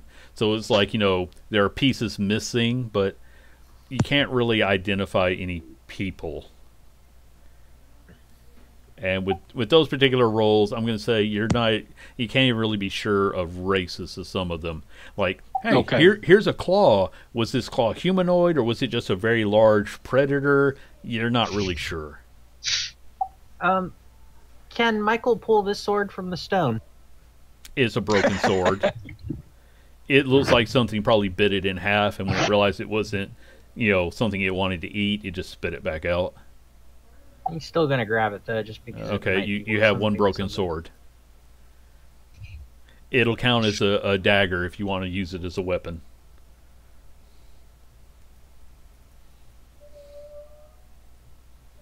Shall we make haste back to town before these parts go bad? yeah, probably a good idea. Make haste. Yeah, getting out of there quickly would probably be a good idea because you started realizing, hey, those growling sounds, they might have been coming in our general direction. Faster, underlay. Okay. If anyone needs a ride, Frick can ride into a riding horse. Oh, That's what I do at the start of the session. Like, what could Frick get into? Riding horse. Okay, if anyone needs it, hop on. okay. I kind of Michael want to will see do Frick as a this. horse. Michael will do this. Yes. Okay, Frick wild shapes into a riding horse. Michael jumps on his back as they ride off, leaving the rest of you there. Michael will So lift that leaves Viserys with the cart and me with the horse that I bought. Yeah. And then you turn around and Viserys is gone. Because you see a Scooby-Doo like dust trail. It's like, oh, and then you hear you hear the sound of the cart going. You're like, maybe I need to go get on my horse now. I just got left here. Okay. You can hear Michael in the distance. I feel like there needs to be a roll for you jumping onto Frick. Give me, I'll say dexterity at advantage. Let's have fun with this. Because this... Oh my gosh. Here's how I envisioned this. Frick, not really being used to being a horse, is having a lot of fun with this new form. And there was no saddle. So Michael is hanging on to the side, legs wrapped around, and just clutching on, trying not to fall. And because it's bareback. Oh, Yay, my dinner's on basically, bouncing. yeah, basically, like I said, you're not on his back. You're clinging to his rib cage right now. Arms and legs wrapped around his torso. Probably getting kicked in the head a little bit with, the horse legs sort of bopping you in the head from time to time. Michael's also singing in a falsetto. Give me performance at disadvantage. It wasn't actual, it was more like because of how he jumped on and because there's no saddle to protect I know, but his if you said you're nads. singing, I want performance at disadvantage. Trevor and Viserius, you hear the high-pitched a high-pitched note that must be coming from a rock or some vicious predator bird. Everything within a quarter mile. Yeah. Everything within a quarter mile has just been informed that there is a wounded female of its species. That could be a good thing or a bad thing. No, even worse. A wounded female of their species in heat. Because And it's a young at natural that. One. Yeah. Yes, and young. Yes. They have to This- have a this- move speed of Wow, Dave's they like- have to have a move speed of 120 to even Yeah. catch us. Yes. Well, to catch you. Just hitting all sorts of Yeah, it's right. That's right. I could buck them off and I could run. For some reason, I have this feeling that Michael is singing the intro to Oklahoma. Oh. I love this game. I This is the best game ever. I'm proud of my first wild shape. I am too. I wish I could draw because I just picture fan art of this being like clinging I do on. have a friend looking to do art. I might consider it. Oh wow. Okay. Trevor, you can still get out of here. Yeah, I rolled low enough that nothing's going to get you within you've got enough time to get out unless you're just unless you're standing in a maze of that very long note. probably for like a good 30 seconds where it's like, let's go horse. Yeah. So with that you do. Tiberius, put it down. Yeah, he's sitting there with what you might have been someone's finger. It's stone, so it doesn't matter. I mean, I guess you can keep it. That's kind of morbid, but Yeah. Well, it could have just been a rock too. It's hard to tell with Tiberius. He picks don't up really things. know it. Yeah. Yes. Okay, so because you guys all decided, to get back out of there, you're able to return to town. Relatively safe. Michael might be walking a little bit odd. Michael, you okay there? You're kind of bow-legged. I'll be fine. People in the town are like, "What was that god awful noise out there?" Of the emerald. Doesn't wild shape last like an hour? Because I'm Yeah, it trying does. to. I don't know how trying to many. Imagine Frick doing that neighing, Yeah. not as a horse. He doesn't know. He did. He still got Michael clinging to him, even though he's back in his normal form, and he just never thought it out. Yes, I approve. There's And just people this are bard. just gazing at this sight. There's just Michael clinging on to Frick's knee, speaking in a high-pitched, almost gnome-like voice. Is Frick still running on all fours? Yes. This is a big enough creature that would not. A bugbear with someone clinging to his torso comes galloping in, and people are like, "What?" I look at the first person. You probably don't see that every day, huh? Like, Neither do should we. I quit drinking? Yes. He takes a pull. I'm not going. Okay. Oh. So we'll head straight to the alchemist shop. Welcome to Aperto. I can't do it. Hold on. Welcome to Apertos Apothecary. My name is Todd. Yes, we have secured the ingredients necessary for a flesh to stone potion. Or stone to flesh, should I say. Hello, Todd. Michael, let's go sit down out here. Okay. Can we get some ice too? I'll take him to a bar and we'll wait for Visser. And Todd just kind of looks at you. Okay. How can I help you? Well, this is an alchemist shop, is it not? Yes, it is. Well, do you not make potions? Yes, I do. Well, could you make me one out of these ingredients? In theory, I can, but you see, I don't approve of the harming of living animals. So, unless this creature died of natural causes, I would be morally objected to using such items. Well, it naturally died after a lightning bolt I cast at it. Then I must be a conscientious objector, and I cannot use things that we're taking from a living creature in violence. But it's a monstrosity. These things feed on humans and other creatures. And Can we feed on other things, so, well, I don't. I only eat good berries because I don't want to harm any living creature, so I only eat the things that I can conjure because I don't even approve of harming plants.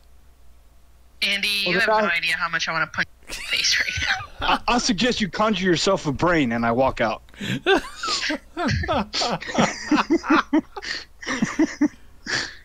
And then on the way out, I'm like, and maybe some personality. Thank you for coming to Aphrodite Apothecary. Come back when you're not a soulless murderer.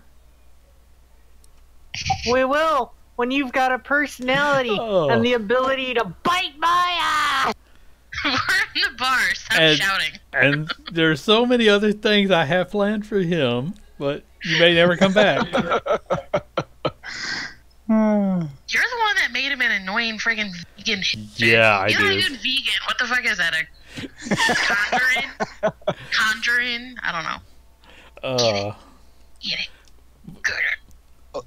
See, Then I guess we'll head to the artificer. Can they make potions? Not really, but let's see. I'm trying to think. I'm going to say, give me some charisma checks. You need to ask around town to find someone who can help you, because you got about 2 days before this will go bad. Okay. Well, I'm going to cast guidance. Charisma check. Yeah, we'll say persuasion, if that helps you out any. It doesn't. 10. Okay. All right. Michael starts asking around. Serious, they're going to tell you that you're going to want to go very far away from me personally. I'm sure there are plenty of alchemists very far from me personally. Well, okay, you're not quite that bad, but you don't find anyone who's particularly helpful. Okay. Michael, you talk to the bartender because they know everybody everywhere. And, he's like, oh, yeah, I was talking to some of the guards that run the mercenary office. And, let's see. I'm trying to think of who are some alchemists that can help preserve these things. Well, Todd can do it, but you have to basically convince him that it's, it died naturally and that you're using this to save other lives. Because although I'd rather fellate an ancient black dragon lich personally than talk to Todd again. But yeah, if there's somebody else, he's kind of annoying, but he's actually been wanting to collect things that have been turned to stone by basilisks for experiments, because he doesn't want to experiment on living people or ones that could potentially be brought back to life. So he's looking for just pieces. But yeah, there's a reason people don't like to talk to him. But yeah, if you need to do this within a couple of days, like I could attempt to preserve it, but that's not really my specialty. It just sort of falls under like cooking and dealing with meat. But you probably if you go, you can go to the main. It's more or less considered the capital of not the country, but the city the county. I was going to say the dukedom, whatever you call an archduchy, the largest city in the archduchy. And Andy did not bring up the proper map, so he doesn't know the name of it just yet. But that would be about a day's ride, but that's going to be the biggest city anywhere near us. Wild Pass doesn't have so much. It's probably the largest expanse, and that's like a day's ride in the other direction. But it's more of a collection of decent sized villages. So I would recommend you go towards the capital of the Archduchy of and I forget what this one's called. I know it's I think it's the Iron Rook. Yeah, it is. Yeah. Okay, thank you. Because I know I call him the Iron Duke, but I was like, but what is his name? Okay, you got it. So I'm trying to bring up maps, and that one's not right. Anyway, so yeah, so if you head towards the main city of Iron Rook, you can pretty much find somebody that'll do whatever you need. Shall we, guys?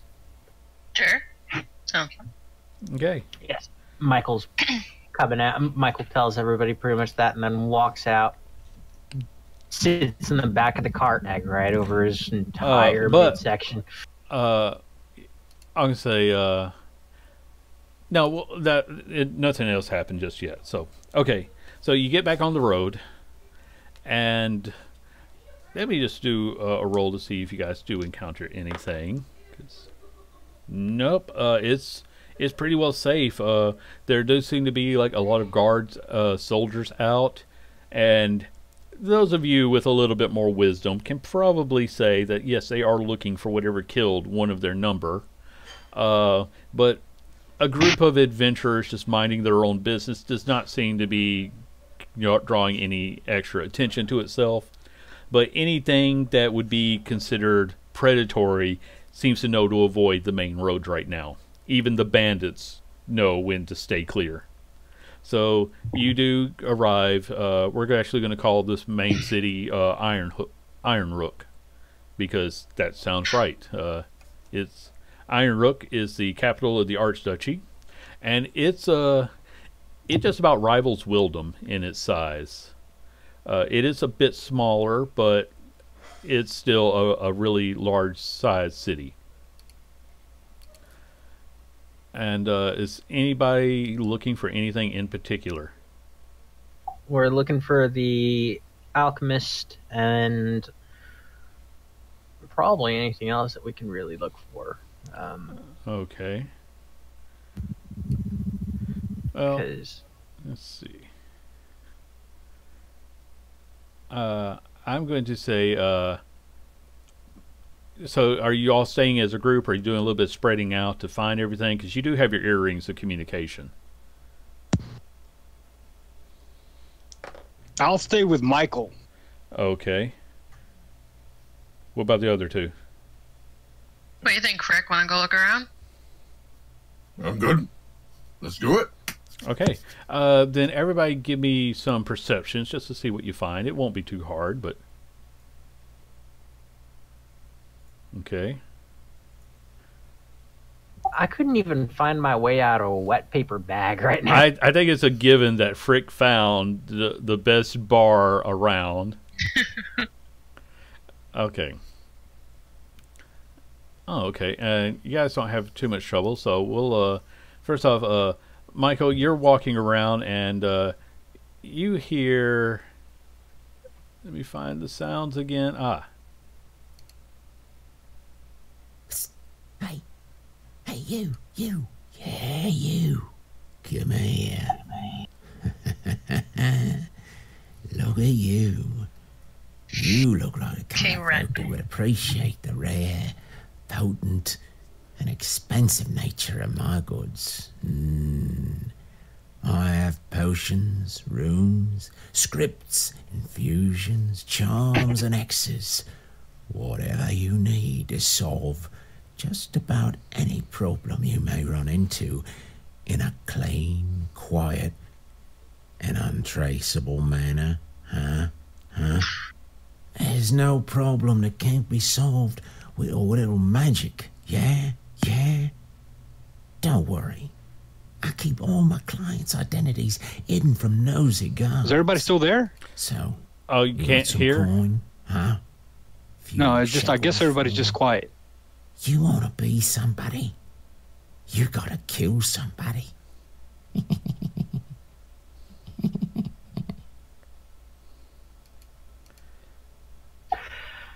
Michael just kind of stares the guy over for a few moments.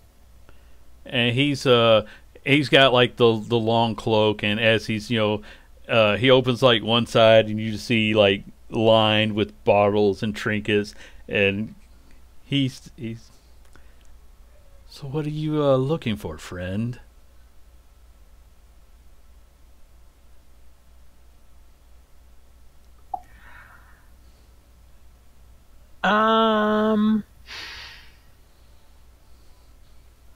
Something that will give me a bit of A bit of what? stamina, staying power, you know? Oh, my friend, I have... Viagra.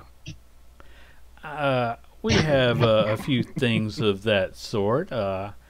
Imported from all the way across the capital. We have... it's called Ogre's Rage.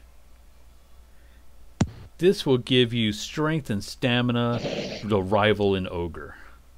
Yeah, it also leaves you with a hangover the size of the size of an iceberg. Well, there's always a little something to be. There's always got to be payment for such power. Nothing is truly free. Where might I be able to get in on some of this action that you're doing here? Well, I'm really the only dealer around. Well, if I wanted to deal under you and... Well, then you can buy from me, then you can resell to your heart's content. But I'm the last person around that's got any of this. That's good to know. Thank you very much. Just gonna walk away now. Well, if you No, find... where are we at again? I didn't hear the majority of that conversation. Okay, well, you're inside the city of Iron Rook right now, and a shady vendor just, it was a recording that I had on Roll20. I don't know why you couldn't hear it. Yeah, I didn't hear it at all. Okay, well, anyway, I got where I can play stuff off the jukebox, and some of it was a recording. And this was, okay, cool. a shady vendor who just offered to sell you anything for any purpose. Basically, someone you want to get rid of. He's quiet, he's confidential, and if you need someone dealt with, he's got just the wares that make it happen. Oh, all right. But Rosarius, your perception was much better than Michael's, so you could have walked right on by and found an actual alchemist. Okay, well, I'll go in there. Okay. So... Yeah, Michael will then follow after Viserys. Okay. Leaving that guy. And he's like, you just be sure to come on back whenever you're ready. Okay, Viserys, this is a very well-run shop, and when you explain to them what it is that you're wanting, to he'll offer to buy most of what you have from the basilisk. For example, the gold he'll give you 2 gold each for 10 gold each for the eyes. So he'll offer you 20 gold for the eyes. And Now I'm going to ask him, well, what is necessary to make the potion? he says, "Well, with this, I'll tell you what. In exchange for the gland, I can provide you with 1 potion free of charge, and then I will still buy the eyes for 10 gold each." I'll look to Michael. I'm like, what do you think about this deal, Michael? It sounds actually pretty good, especially given especially given that we're still getting cash for the eyes as well. Yeah, very well. I thought so as well. Yes, we'll take the deal. Okay. So he tells you, it's going to take him a few hours to brew up this potion, but he can point you towards a couple of nice taverns. He'll even tell you of a good leather worker who will probably buy those hides off of you. Well, thank you, sir. Right. You're very kind. Actually, Michael might reserve a yard of the hide if everybody will, and he'll Oh, yes. and he'll have a set of gloves made that are a female size. Okay. They're going to just tell you that basilisk hide is particularly rough and not at all delicate, so they don't really make good gloves. This stuff is almost rock-like because of the fact that these things, some of them are even known to eat magic crystals that enhance their hardness.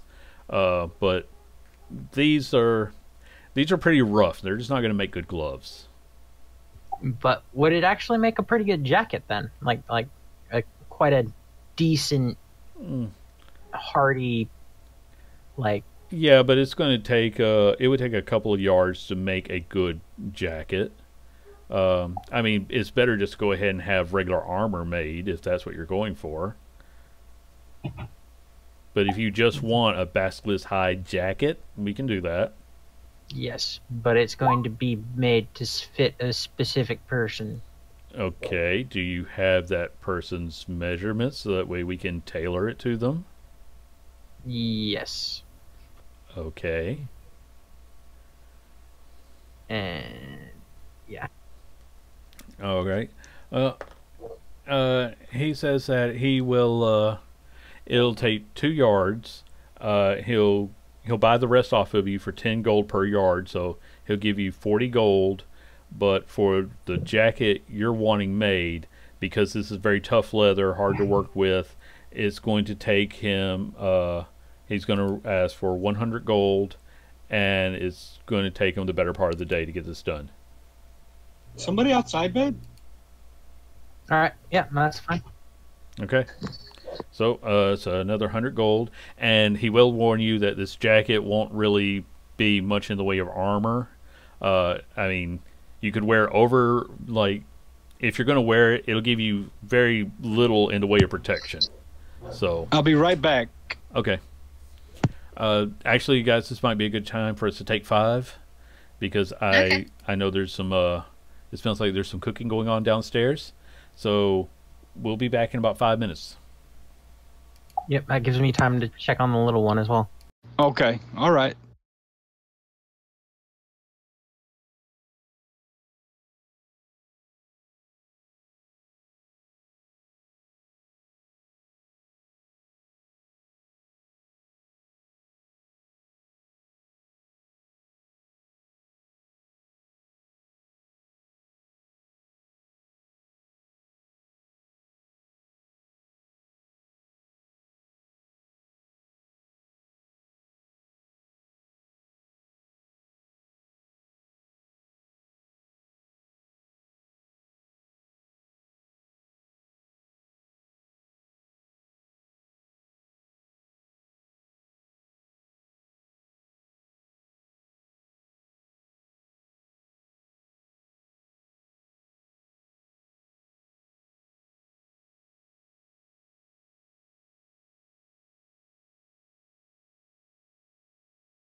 And we return once again. Now, okay, so those guys were over doing their selling. Frick, you did really well on your perception. What would be the best place for Frick to go in the city? So either two things. Either one, like there's of course like a bar place, but other is like where there's outsider inside, like any like self-made like sparring circle. Okay. Like I said, your roll was very, very high. So I'll let you pick which one of those you go to. Do you bring Trevor to the bar that accepts bugbears, or the fighting pit where you can just beat on people? Well, considering he's already been inside a bin, he's already had his drinks for the day. I think if anything, he's just like once you hear a commotion of like a fighting circle, curiosity will spike.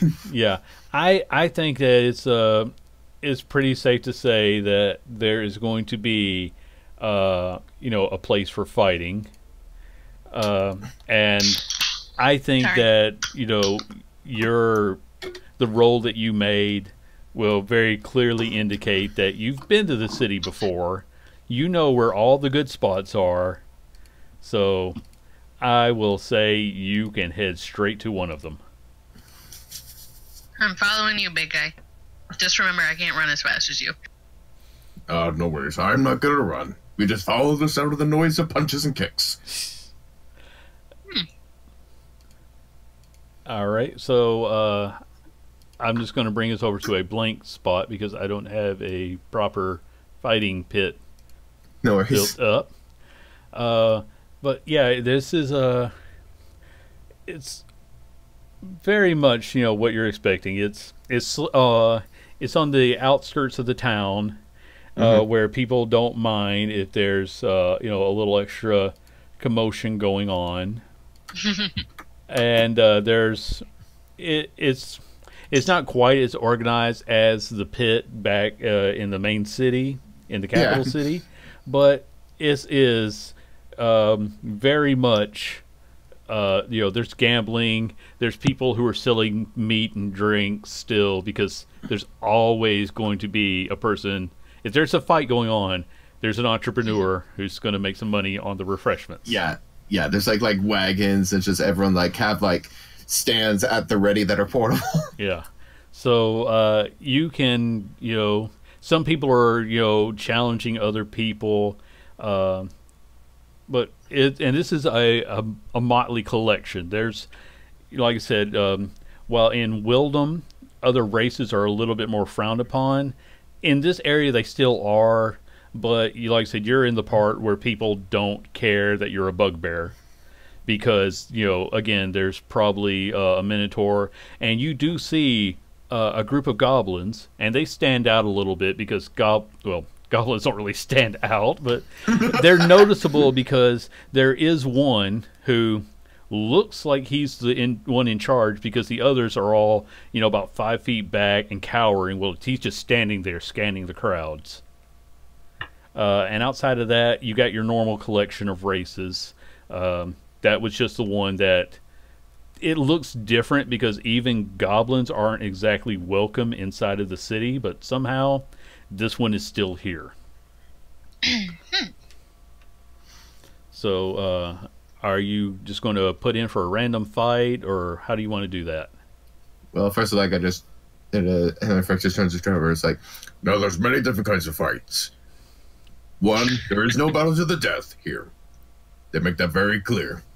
You can do your first blood. So, moments your opponent has any kind of bleeding, you're declared victor. It could be where, also if you go for some prize, for sometimes people go for magic items, they put up a rager, and it goes by first knockout rule.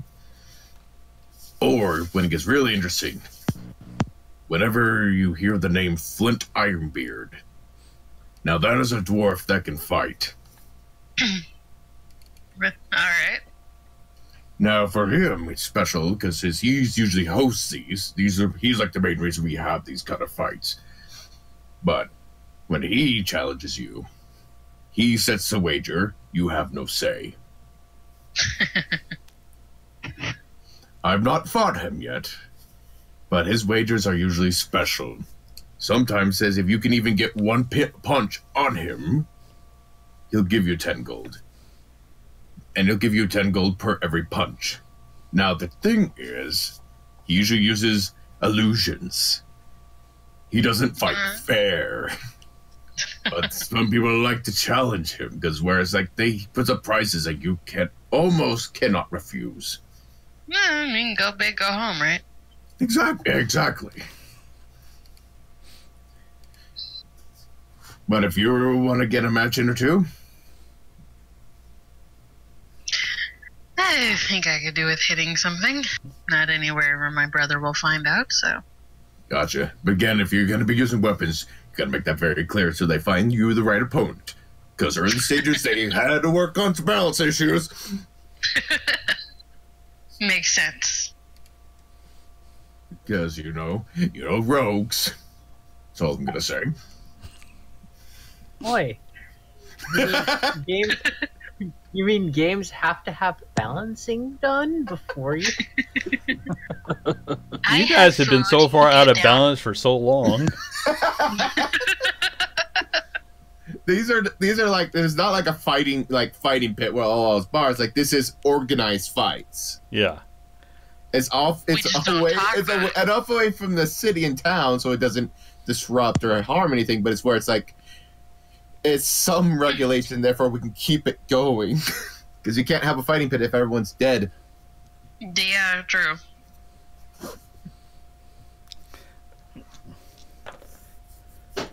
Well, while you were explaining all of this, Frick, you stand about, head and shoulders over the average human.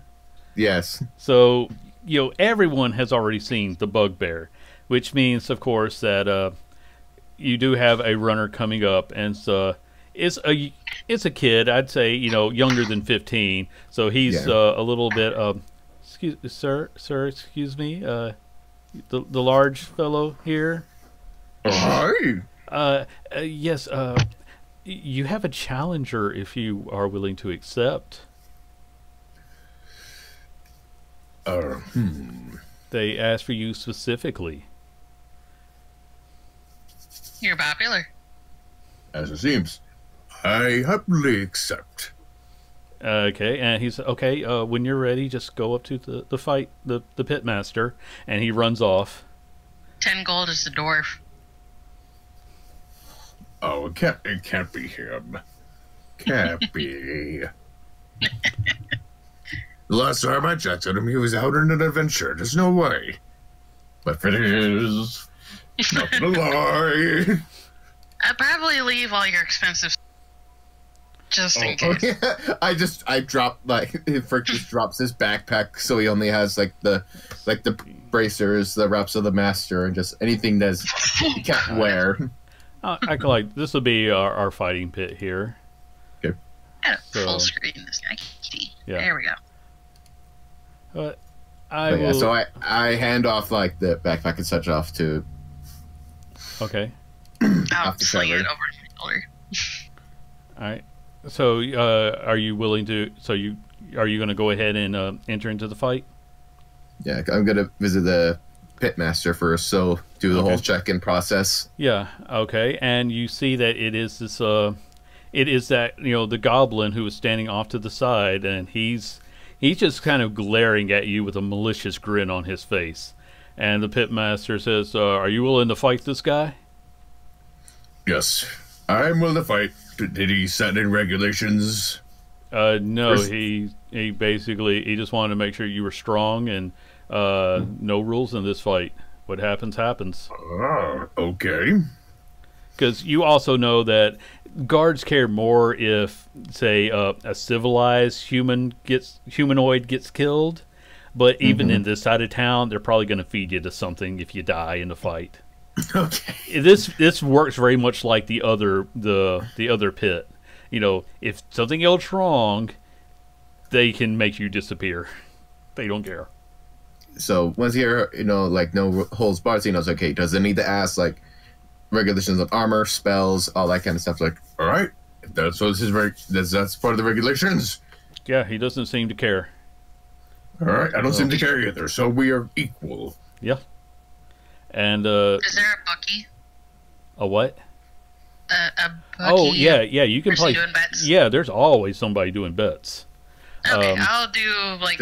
Now, because they Typical see, I'm going to tell you when they take a look at the 7 foot, 8 foot bugbear, and versus the 2 to 3 foot goblin, the odds are more on the goblin. So, but if you want to bet on Frick, you said you want to bet 100 gold. Yeah, I got to do it on Frick. Okay. I Then feel bad. in that case, it's an even 1-to-1 bet. It'd be 3-to-1 for the goblin. They tell you, but I'll put 25 on the goblin just in case. okay, 25. That would pay out 75 or 100 to the 100. Okay, Don't tell him I did that. no, all right. So everybody's most people are betting on Frick. Obviously, you hear that commotion going on. But they, the pitmaster's like, ladies and gentlemen, we have, what's your name? You big guy, what's your name? Frick. We have Frick, and everybody's cheering because they're like, oh, this is gonna be an easy fight. And then we have, he's like, what was your name? King Geist. He's the Goblin King. Yeah. But he steps in, and, you're close enough to kind of talk amongst yourselves while they're getting all the bets in place. And he just kind of looks up at you, that smile never wavering. So, you're strong, huh? Strong and fast. It's like, good. I've already gotten... dang, I gotta find something in here because he just says, you'll be the last one I need. And with that, the goblin starts to change. He becomes a large, fierce-looking creature.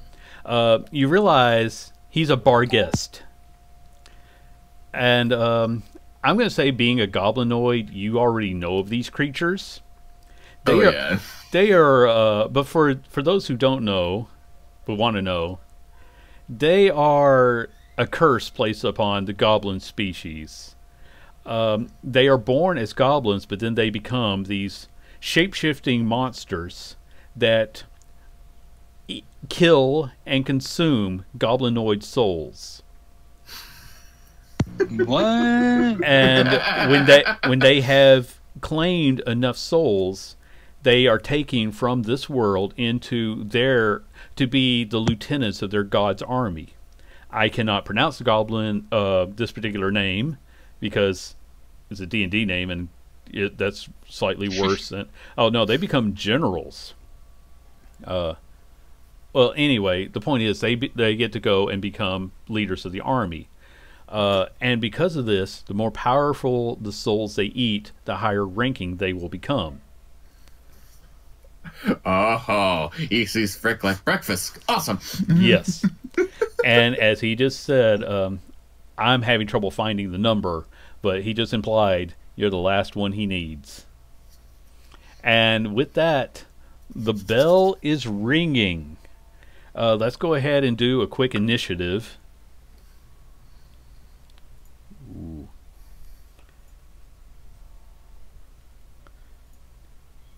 Oh wow, you still managed to beat him even though he did really well. Okay.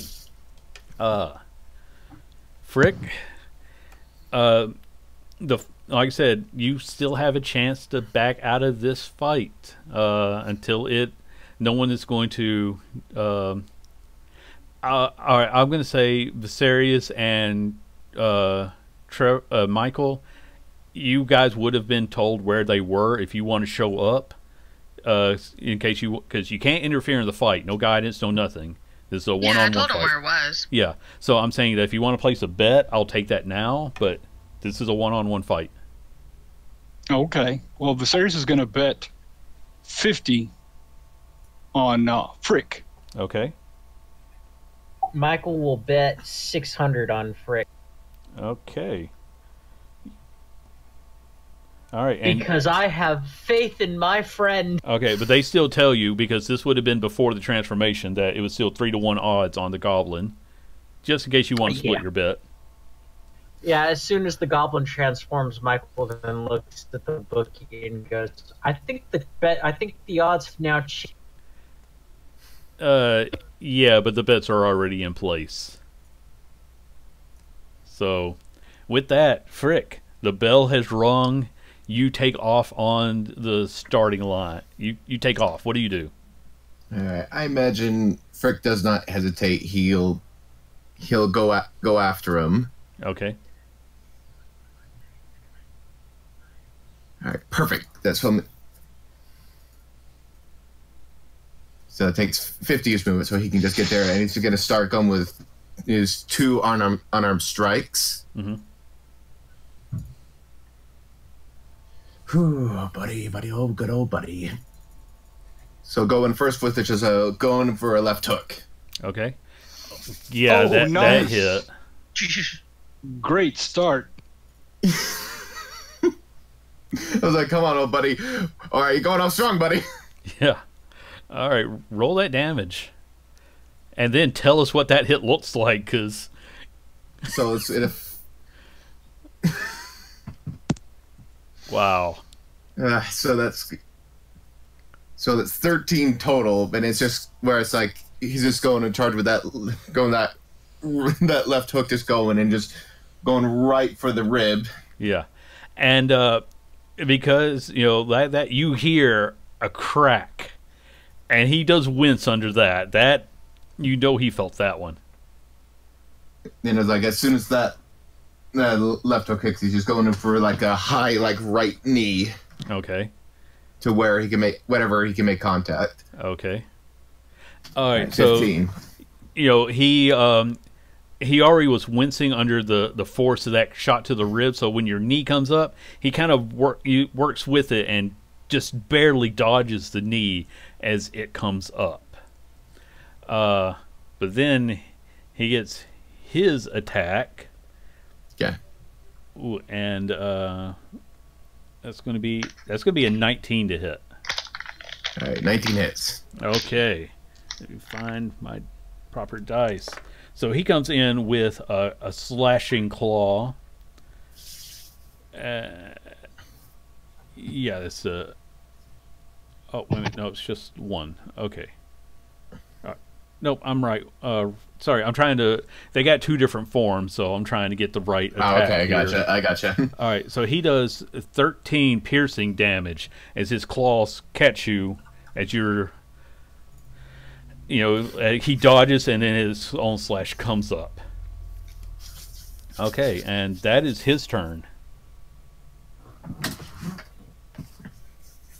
And at this point, it's like Frick is just like, go ahead, and you're just going for like a right uppercut.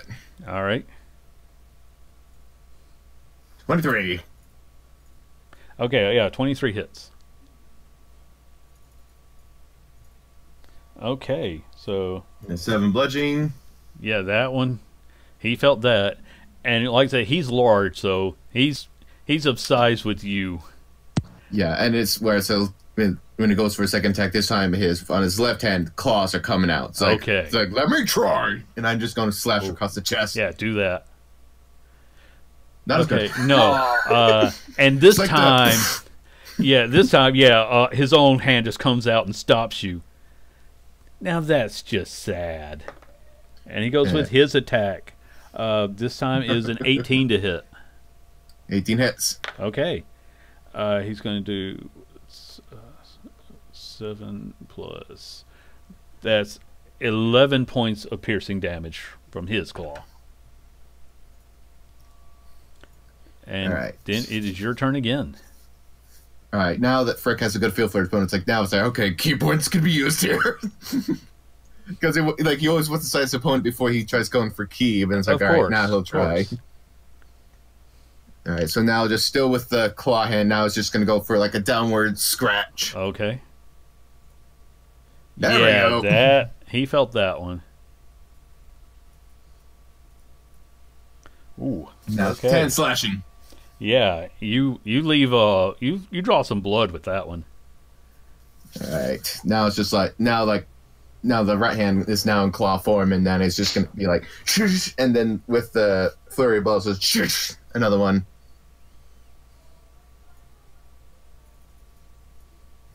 Yeah, that'll hit. And the other one hits as well. Oh crap, yeah. Okay, roll up all that damage. All right, that's a total of 15. 15 slashing. Okay. Yeah, after that little barrage, you're seeing plenty of blood come out of him. So, but he's still, not entirely beaten back, as he will look at you and he's going to say, you are better than I thought, but I think you should lie down and forfeit. Make a wisdom save. Wonderful.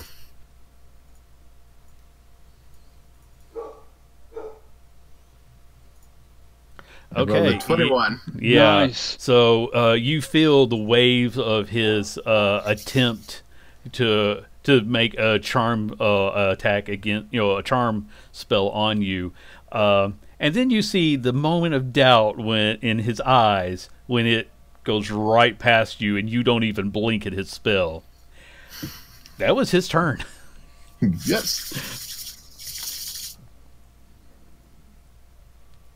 This guy doesn't get multi-attack, so he's stuck with just one attempt each time. Rip him a new cloaca. And it's as Frick's going for more sessions. Oh, Mark, your voice is safe.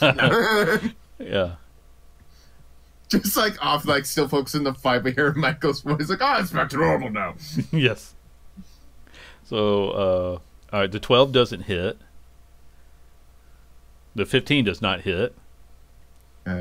Catch another key for extra. Sure. The 21 will hit. Just went, my Don't you voice get safe. don't you get 2 attacks with when you use a key point, or is it just 1?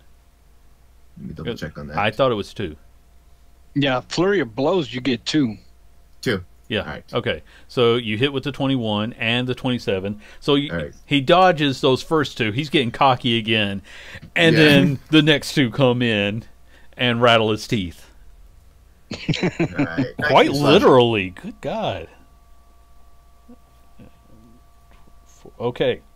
So he's starting to get a little bit desperate, and his next attack is going to miss you with an 11. So it's your turn again.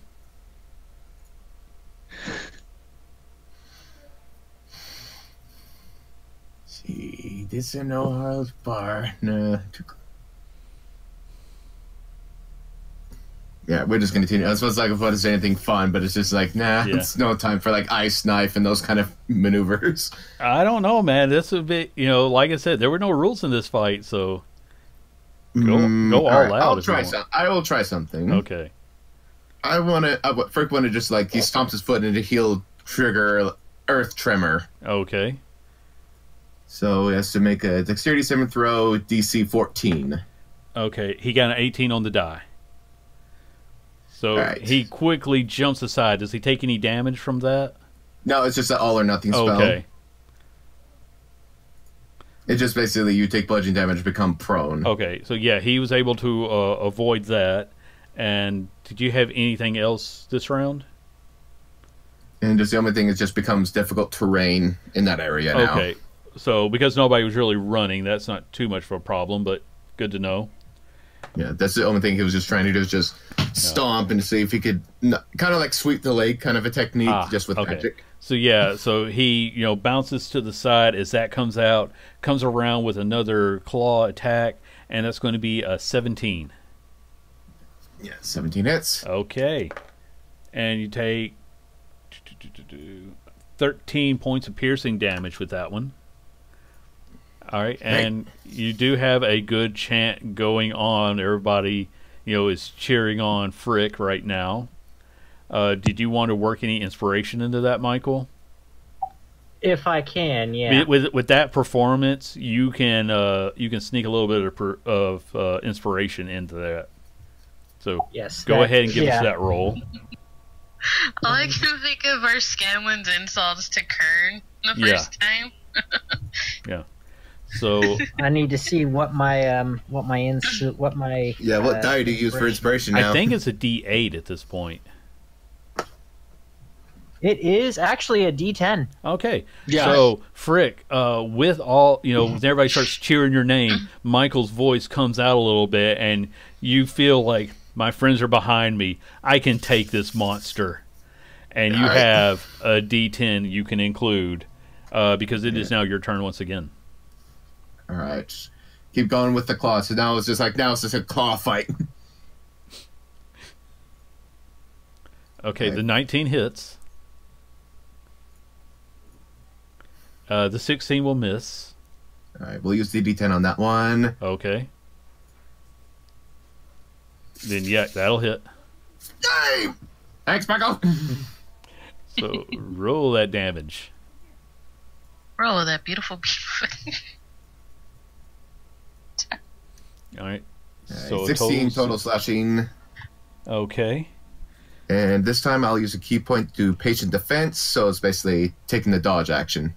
All right. So in that case, he will be attacking at disadvantage, and he's going to miss you by a mile. So he comes through with his, slashing attack, and you're just, elegantly moving. You got that drunken sway going on. Yeah. So you like Matrix, bend under it, and everybody's really impressed by that. And it is your turn once again. All right. Come on, Frick, keep on the slash. I like how it was like, okay. Now I just think I know what Michael's singing. Slash!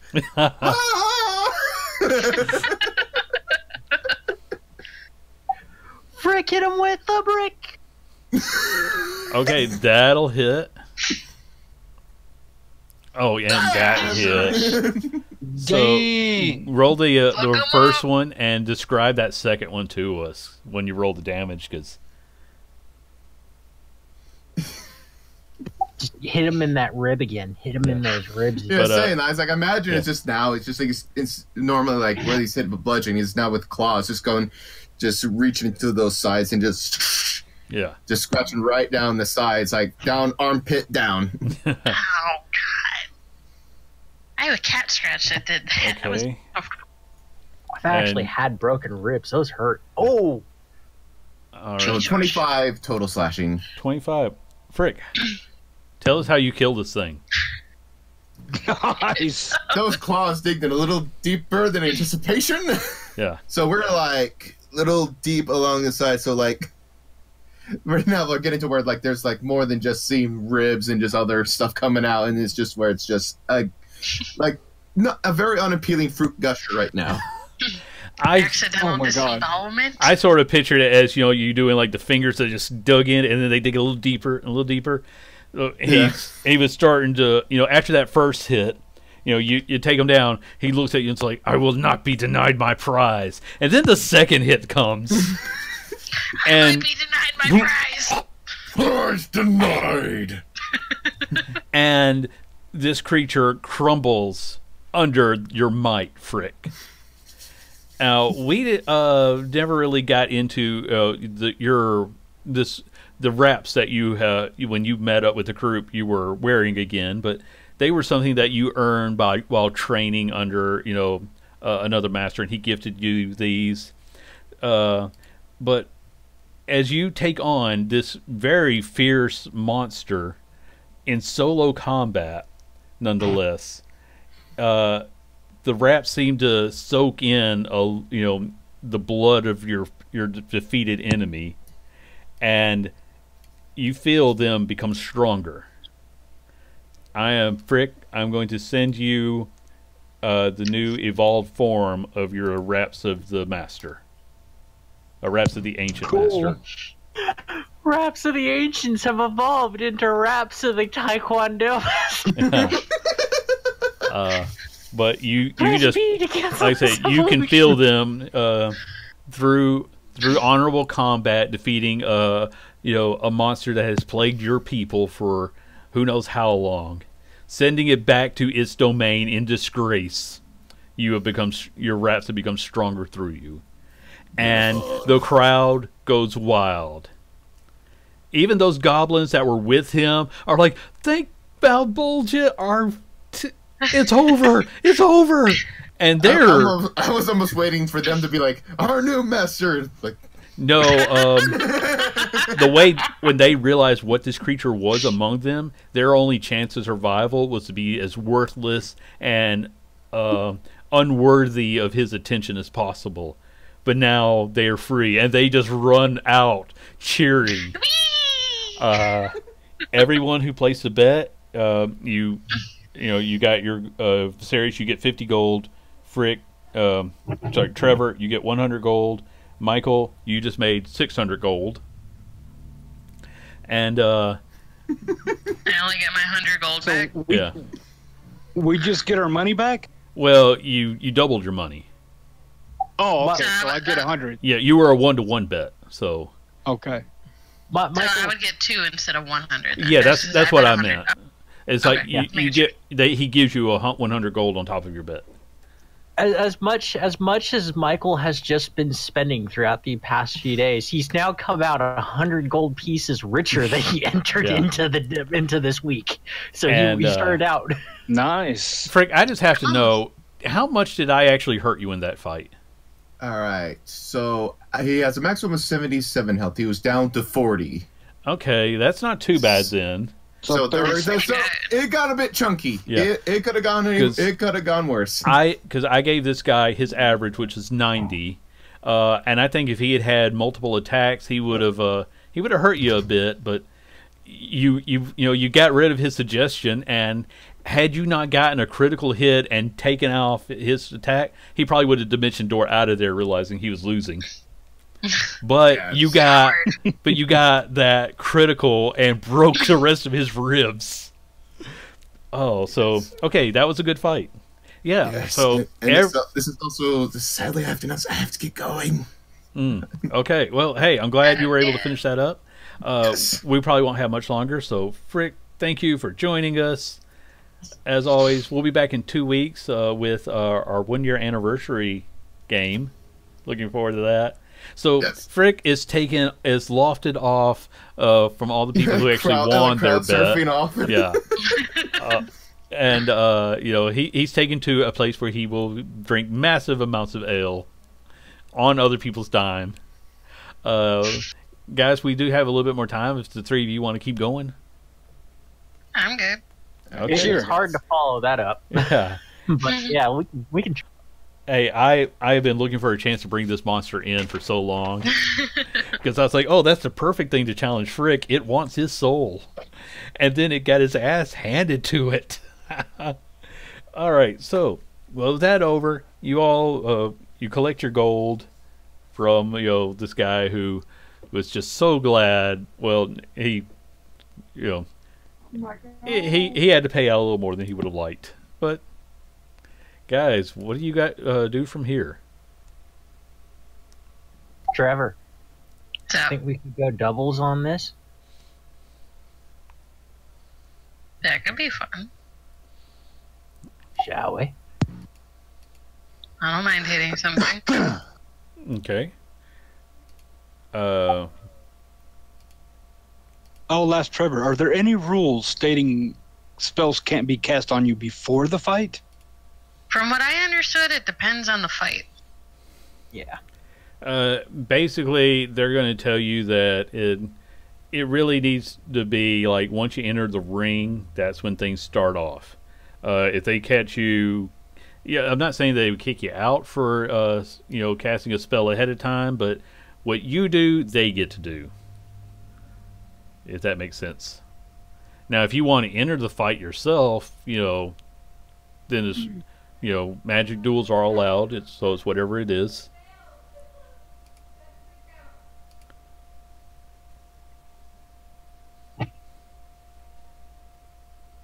So yeah, let's see if we can find a doubles weapon team. All right. So just the two of you? Or unless Viserys wants to come in with us. I'll join. Okay. All right. So you're looking for a fight worthy of the three of you. And they say, all right, what kind of a fight are you looking for? That one went to the death, but, you don't always have to, but we don't exactly, call people on it. Fight to knockout with weapons and magic-y. Okay, so basically an anything goes style fight. There's no killing. We'll bring that up to them, but Intentional killing, I guess. Yeah, no, this isn't a blood sport. Well, it is, but we know what you're talking about. All right, so I'm just trying to pull up a couple of things that'll be a good fight for you, because let's see, what can I get here? Oh, that's not bad. So if I don't use my shield, I get a +2 on damage with my sword. But my glaive does more damage. Alright, it's just going to take me 1 minute to pull up the things for you to fight. So you guys, you do have, this is sort of your chance to kind of do a little bit of prep, because I don't want to waste all of your time. Oh, there's not much that Michael has to do for prep. Yeah, Viserys either. I hit things, that's my prep. Okay, well, in that case, just give me a second while I just get some stats on my page right quick, because I think I found a couple of good things for you to fight. So you see the other team coming in, and one is, clearly a strong warrior. He's got leather armor, and he's carrying a shield and a sword. And with him is going to be where's this other guy I had seen? He has a friend with him who is wearing mage robes, and so it is a 2 versus 3 fight. And let me get their just going to get their stats written down for the fight. All right, so I don't have time to read whatever you just sent me. No, it's for later. It's for later. Okay. All right. So you do see that the mage does cast a spell on himself before he's actually entering the fight. Viserys, you sort of recognize that as mage armor. He's not really trying to hide the fact that he did it. But let's go ahead and get everybody's initiative.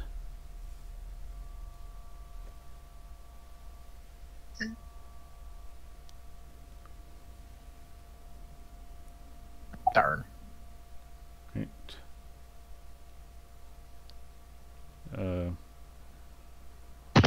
Why is my icon so tiny? I don't really know. Okay. So he goes first. What does this other guy get? Real quick. Okay, Trevor, and Michael, and then Viserys. Okay. So also, do you guys want to place a bet on yourselves? This is going to be an even bet, so you'll double your money if you win. But anything you want to bet, say so now. Yeah, Michael will put down 200. Okay. No, I'll match it.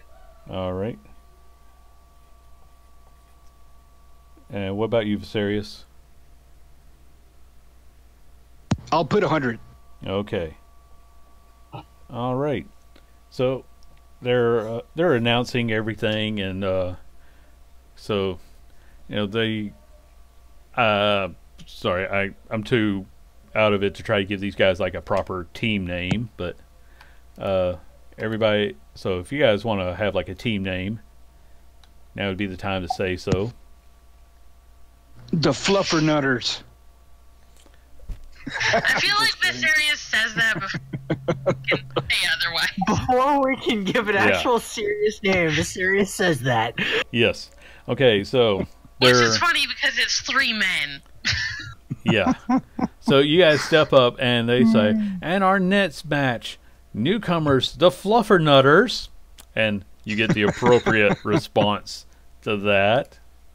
But both Michael and Trevor look at him like, what? Yes. And then I just shrug my shoulders and against a couple of our usual team of Vince and Steve,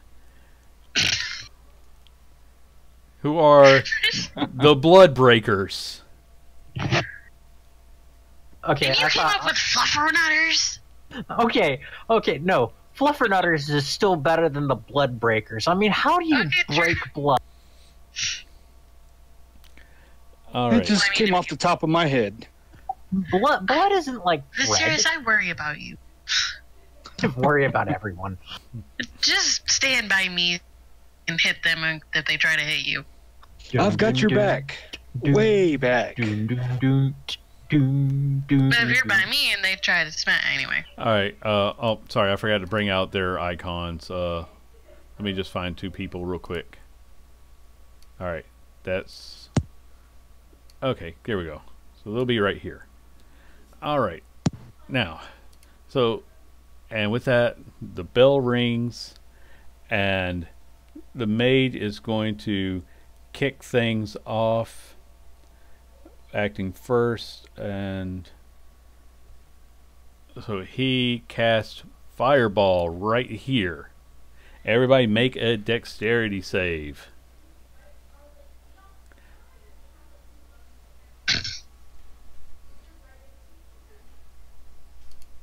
Yay! Oh.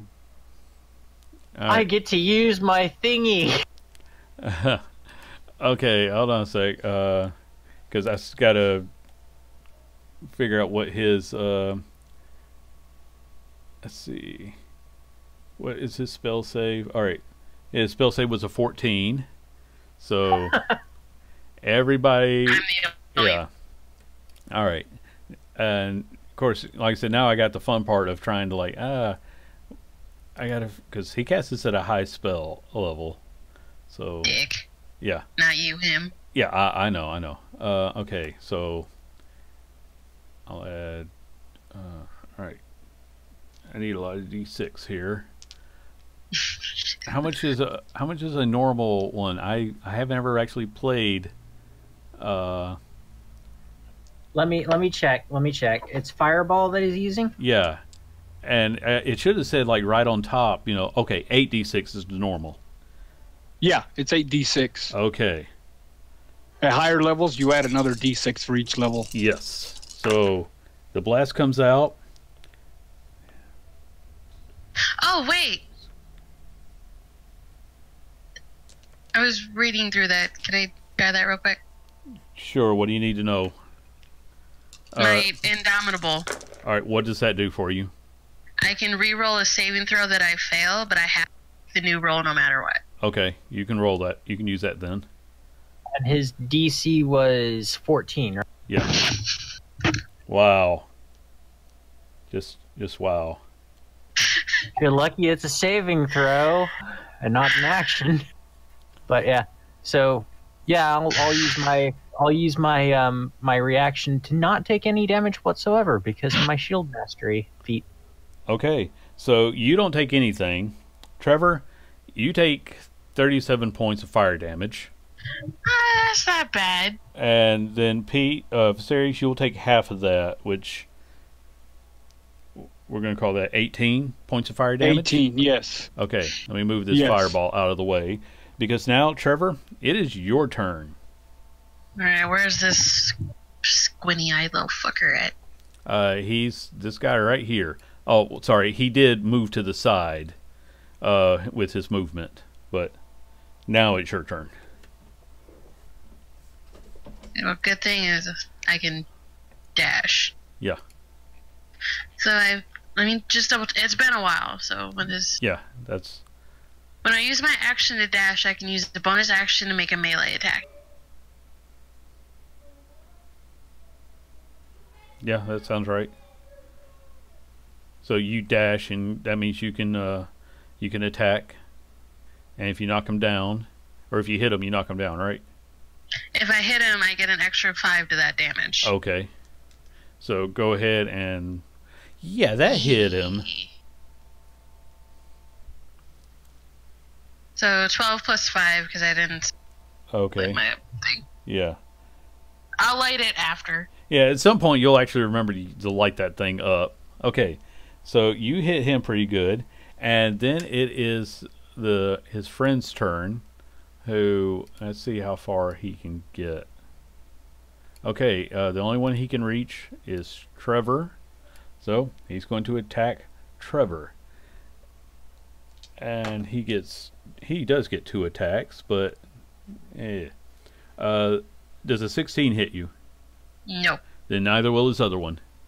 Yeah. Alright. So that was his turn. That means, Michael, it's now your turn. Well, They're going to be thunderstruck with a shatter, and using the 30-foot radius so that it only hits those 2. Okay, what did they need to roll to save? Going to show you in just a moment, Okay. because it's going to be a big shatter.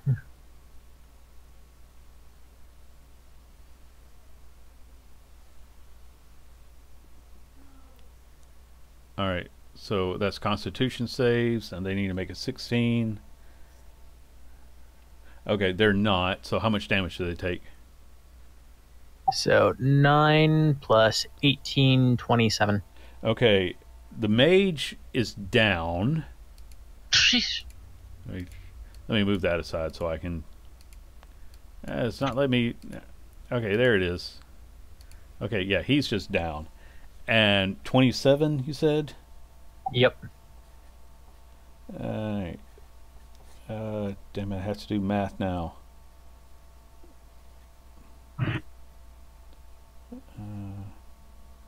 Okay. Viserius, it is now your turn. Oh, for my bonus action, I use my Bardic Inspiration on Trevor. Okay. And yeah, you can use that to add into your AC, add into your attack, or add into your damage. And it's a D10. Alright. Okay, so with that, Viserius, it is your turn. Okay. I'm going to move up 15 feet, Okay.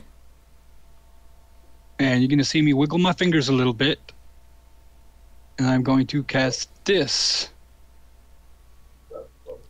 Okay. He's got to make a DC 16 or take half. Alright. Oh, and he rolled terrible, so he's going to He take takes 32. 32. Okay.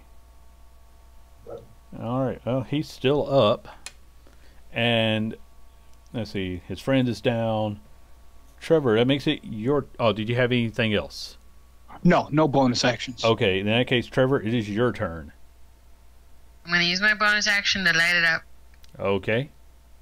and I'm going to hit him twice. Okay. I'm going to try to hit him twice. No, those will both miss. So he uses his shield to block both of your attacks, and then Okay, one. he will make... I'll save it. Okay. So he'll make his attack. A 20. Yes. Okay, and that means the second one's going to hit you also. Let me do the spear first. Alright, and that's going to be not great damage. That's I'm not using my shield, so my AP is down by 2, just so you know. okay. He does 7 points of damage with the shield. And then he's going to come after you with his... he's going to do a shield bash the second time. So that does 9 points of bludgeoning damage. And you need to make a strength save, please. Okay, he does not knock you down. That's cute. Yeah. And then Michael, is now your turn. Michael's gonna use Eldritch Blast on him. Okay, roll that. That's the first one. That missed. And that That's missed. the second one. Yeah. Okay. And yeah, just pretty much going to go 1, 2, 3, 4, 5, 6. There we go. Okay. And then Viserys, that means it's your turn again. Okay, let me check something. Okay, yeah, I'm going to do this. I'm in range, so I'm just going to... Not a lot of damage, but... Okay, that's a dexterity. No, he does not make the dex save, so 10 He points. takes 10 necro... Yeah. Okay. I don't know why it's doing it with both the save and the attack. Okay, and then that brings us back up to you, Trevor. It isn't. Oh wait, no. He.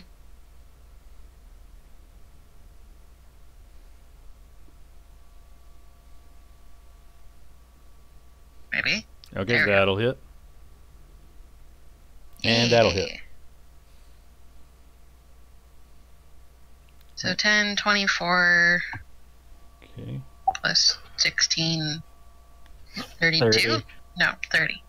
Yeah, 30. And you can add in the bardic dice for an extra Why D10. not? Okay. Okay, yeah.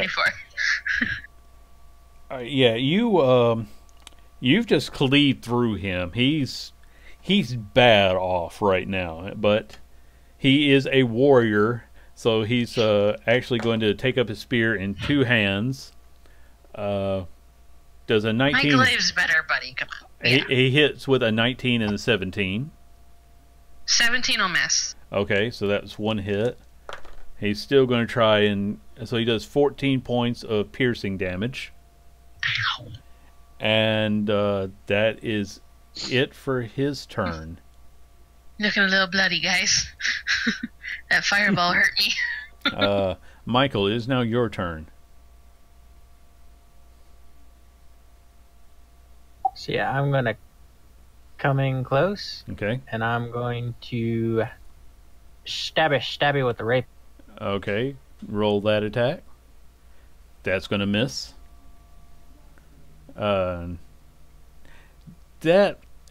I'm going to say with that, go ahead and roll me some damage. Oh, God. It's 5. With this one, he batted it away, and Trevor, you got stabbed for 5 points of piercing damage. What the fuck? Oh, Viserys, is now your turn. Okay, he failed his dexterity save last time, right? And With for the my spell. for my bonus Oh, sorry. for my bonus action, I'm going to use the greater healing potion and the atomite on my buddy Trevor Okay. for So 15. okay, and You yes, just fixed the damage you gave me. he did fail his dex save last time. If you want to try that again. Okay, it automatically hits every round when he fails his dex save. All right, he doesn't get So another he- save. No, Okay. he takes 23 more points of damage. Oh, and in that case, he's down. He was in single digits at that point. So, Yeah, it's like an upgraded witch bolt. okay, I'm gonna have to. I was trying to take a look at which Ooh, one that dope is. spell. Yeah. I'm just double checking where this was. Oh, and you regain health from it too. That's pretty neat. Yeah, If you had been hurt. Mhm. Okay. I had. Yeah. So I regain what? Oh, that's right. 11? Fireball. You know, that guy's big fireball at the start. Anyway, yeah. Yeah, So the fight is over, and you guys are the victors. So that means that Michael and Trevor each get another 200 gold, and Viserys, you get 100 gold. Well, I bet 100, so I get 200. Yeah. Okay. So we'd get 4 then, because we both bit. Yeah, Yeah. that's what I mean. Is you get your initial 200 back, and you get 200 on top of it. Okay. That's what I mean cool. when I'm saying this. Okay. And Michael just looks pretty on this. He's like completely without. yeah, he did not take a single hit, but he did stab his friend. So, you know. Why did you hit me? Oh. I was like right in the thigh, dude. I think Kyle is slightly distracted with things, but Oh, Yeah. Well, that fight was enervating Yes, it was very and much quite so. profitable. just bet. Are you feeling okay there, Trevor? I mean, it was nice to hit something. I'll go smell- up to Trevor, and here's a little bit of healing. It's not much. It's a thought that counts. well, you guys can always get in on another round if you want. We got a little bit of time. I mean, I have 59 out of 100 left. So, like I said, yeah, you guys can always get in on another one, or you can. If there's anything else you want to do, I'm quite happy with our profits for today. all right. As am I. I don't want to tempt luck getting further. No. Well, like I said, if you guys want to do anything else, or we can go ahead and call it a game for the evening. Trevor, you up for- Cyrus will go check on that potion to see if it's already made. Yeah, but you'll be able to get that at the end of the day. That won't be a problem. Okay. Anything that you Michael- ordered is going to be ready by the night. Michael will look at Trevor. You up for some barbecue? What? You up for getting some barbecue? Sure. Yeah. Okay. And with those two wandering off to get barbecue for some reason, we're going to call tonight's game. Want to thank everybody for it was an interesting one. I got to, first time throwing a mage at you, and I'm glad he went all out when he did, because his one attack before you guys just like, let's all hit the mage. You always go for if there's not a healer there, you go for the other magic user. It's standard PvP protocol. You always stab the finger twiddler. Always. Always. Healer, mages, ranged Or shut them people, up and then you with go the for the silence melee spell. people. Like I said, we're going to call it here. We will be back. Kyle and I will be back next week for the return of our Titan's Grave game. Then like I said before, in 2 weeks we're going to be back for the 1 year Expendable crew game. I never thought we'd make it this far. Holy shit. I know. I've never been a part of a game that's lasted a year, so this is. Yeah, neither have I. I don't know what we'll do for that because you guys are still far from Wildom, and there's so many things happening. We'll talk that out. Maybe we'll try to do something special. But until then, everybody take it easy, and we'll be back shortly.